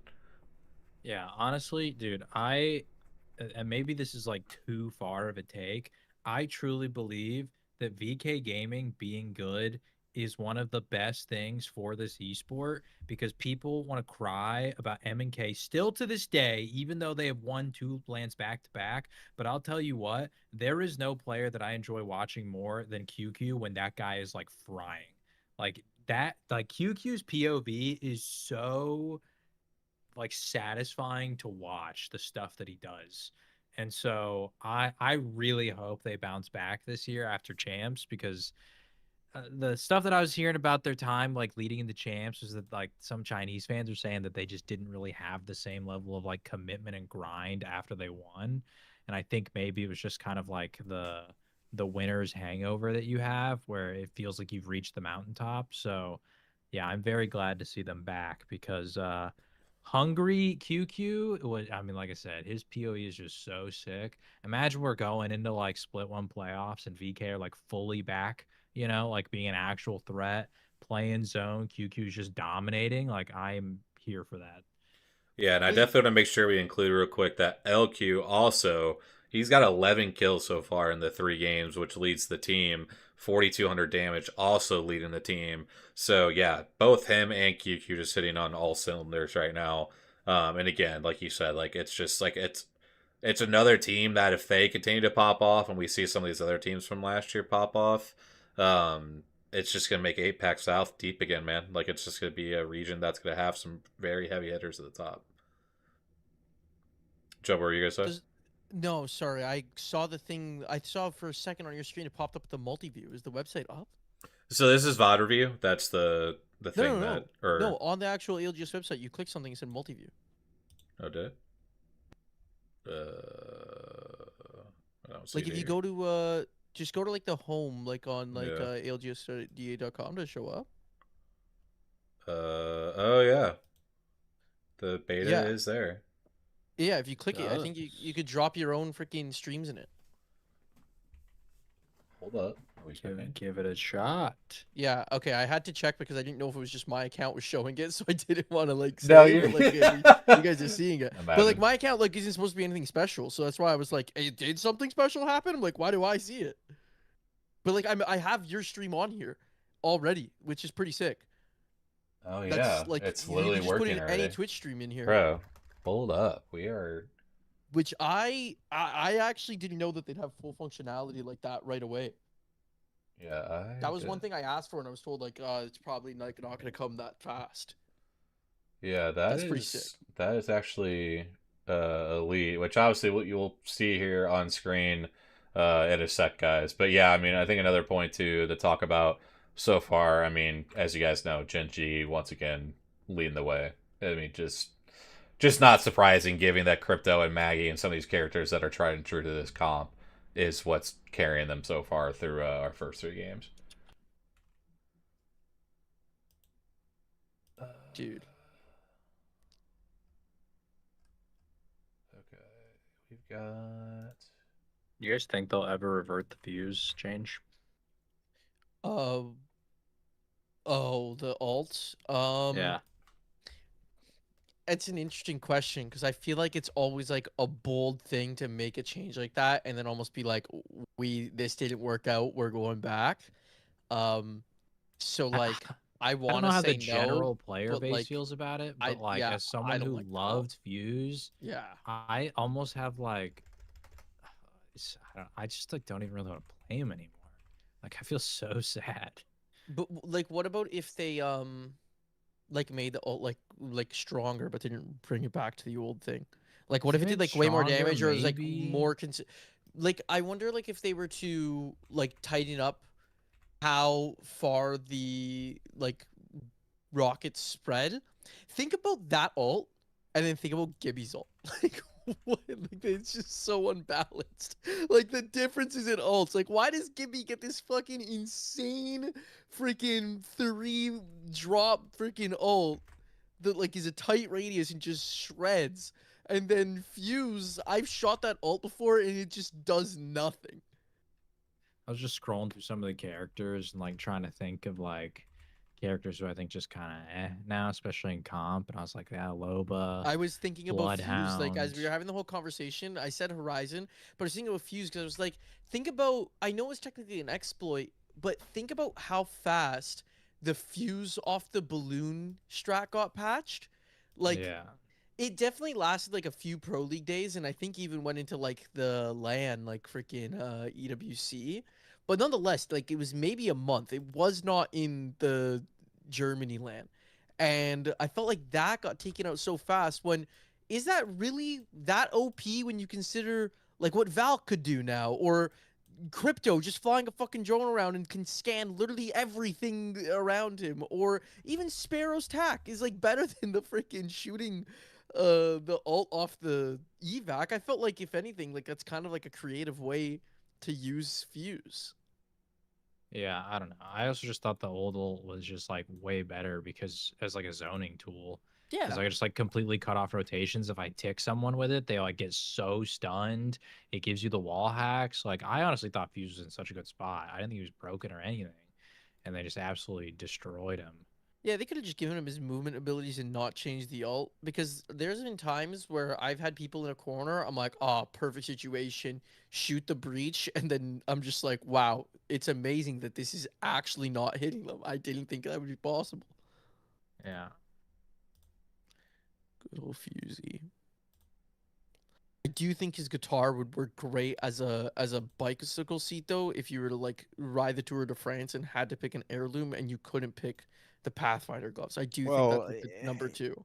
Can we talk about the fact that your Discord is openly admitting to Question not now listening to the becomes for episode? Yeah, teams who will be more Yeah, late and then to the trying to make me party, seem like a kind bad of guy. I had some guy can end pull up his vote from me finding. just We did because see I said Soul hop off rotate Kyle's meat, super even quick though in that last nobody game. was They had actually. a good call, and despite Honest the question: did fact you that listen they to the were show? sitting No, I a haven't little yet. low on their Okay, evos, then they why are you were voting? able to And get then somebody themselves did a listen to the pretty show. It decent was like, yeah, I switched my much vote KP after to I their heard name, Kyle's though, which is explanation on banter. I think audio that should be yeah, good now. that they're Let me know if you guys over can hear the game. Yeah. Okay, overall perfect. in the You know? leaderboard, but we Dude, do makes know one sense. thing about this That's ASAUL I squad so is like they I have the ability definitely to would have turn got more things on, votes if and we people are heard my only explanations, because I actually halfway was there. pretty Meanwhile, for EDG, upset that I they've only got pulled 3 up and damn they're moving votes. I feel even like I further deserve more. westward I as they thought I do had a good anticipate draft this there, game more ending especially towards for Boston. again Listen, getting I more thought votes. all of us had good drafts. I They were all good also- drafts. I thought they were all Titan good drafts, yeah. Esports getting Wyatt, down when did Orchard, you so what Orchard time did you post the episode? down last a night? member already. Orchard I now actually down posted to a it Thursday duo. That is afternoon, their like around Sia, like Gorn, 3. and Noel Sang has Okay. DOC'd as DC'd.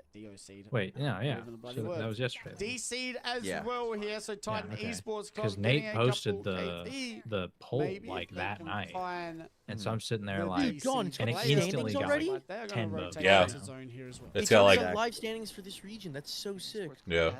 Oh, 'cause it's just the website. Oh my God, I'm so stupid. No, you're good. I mean, it's good to see. Yeah, it's all just integrated. Oh, but it has the However, bands because the website. Oh my yeah, God. yeah, it's clutch. Hey, now we're not talking so much shit about the website, are we now? No, listen, hey, I've always been someone that like I don't like, no, like I I'm definitely kidding, try to I'm kidding, sugarcoat I'm it, kidding. But I feel like that just shows up authentic. If I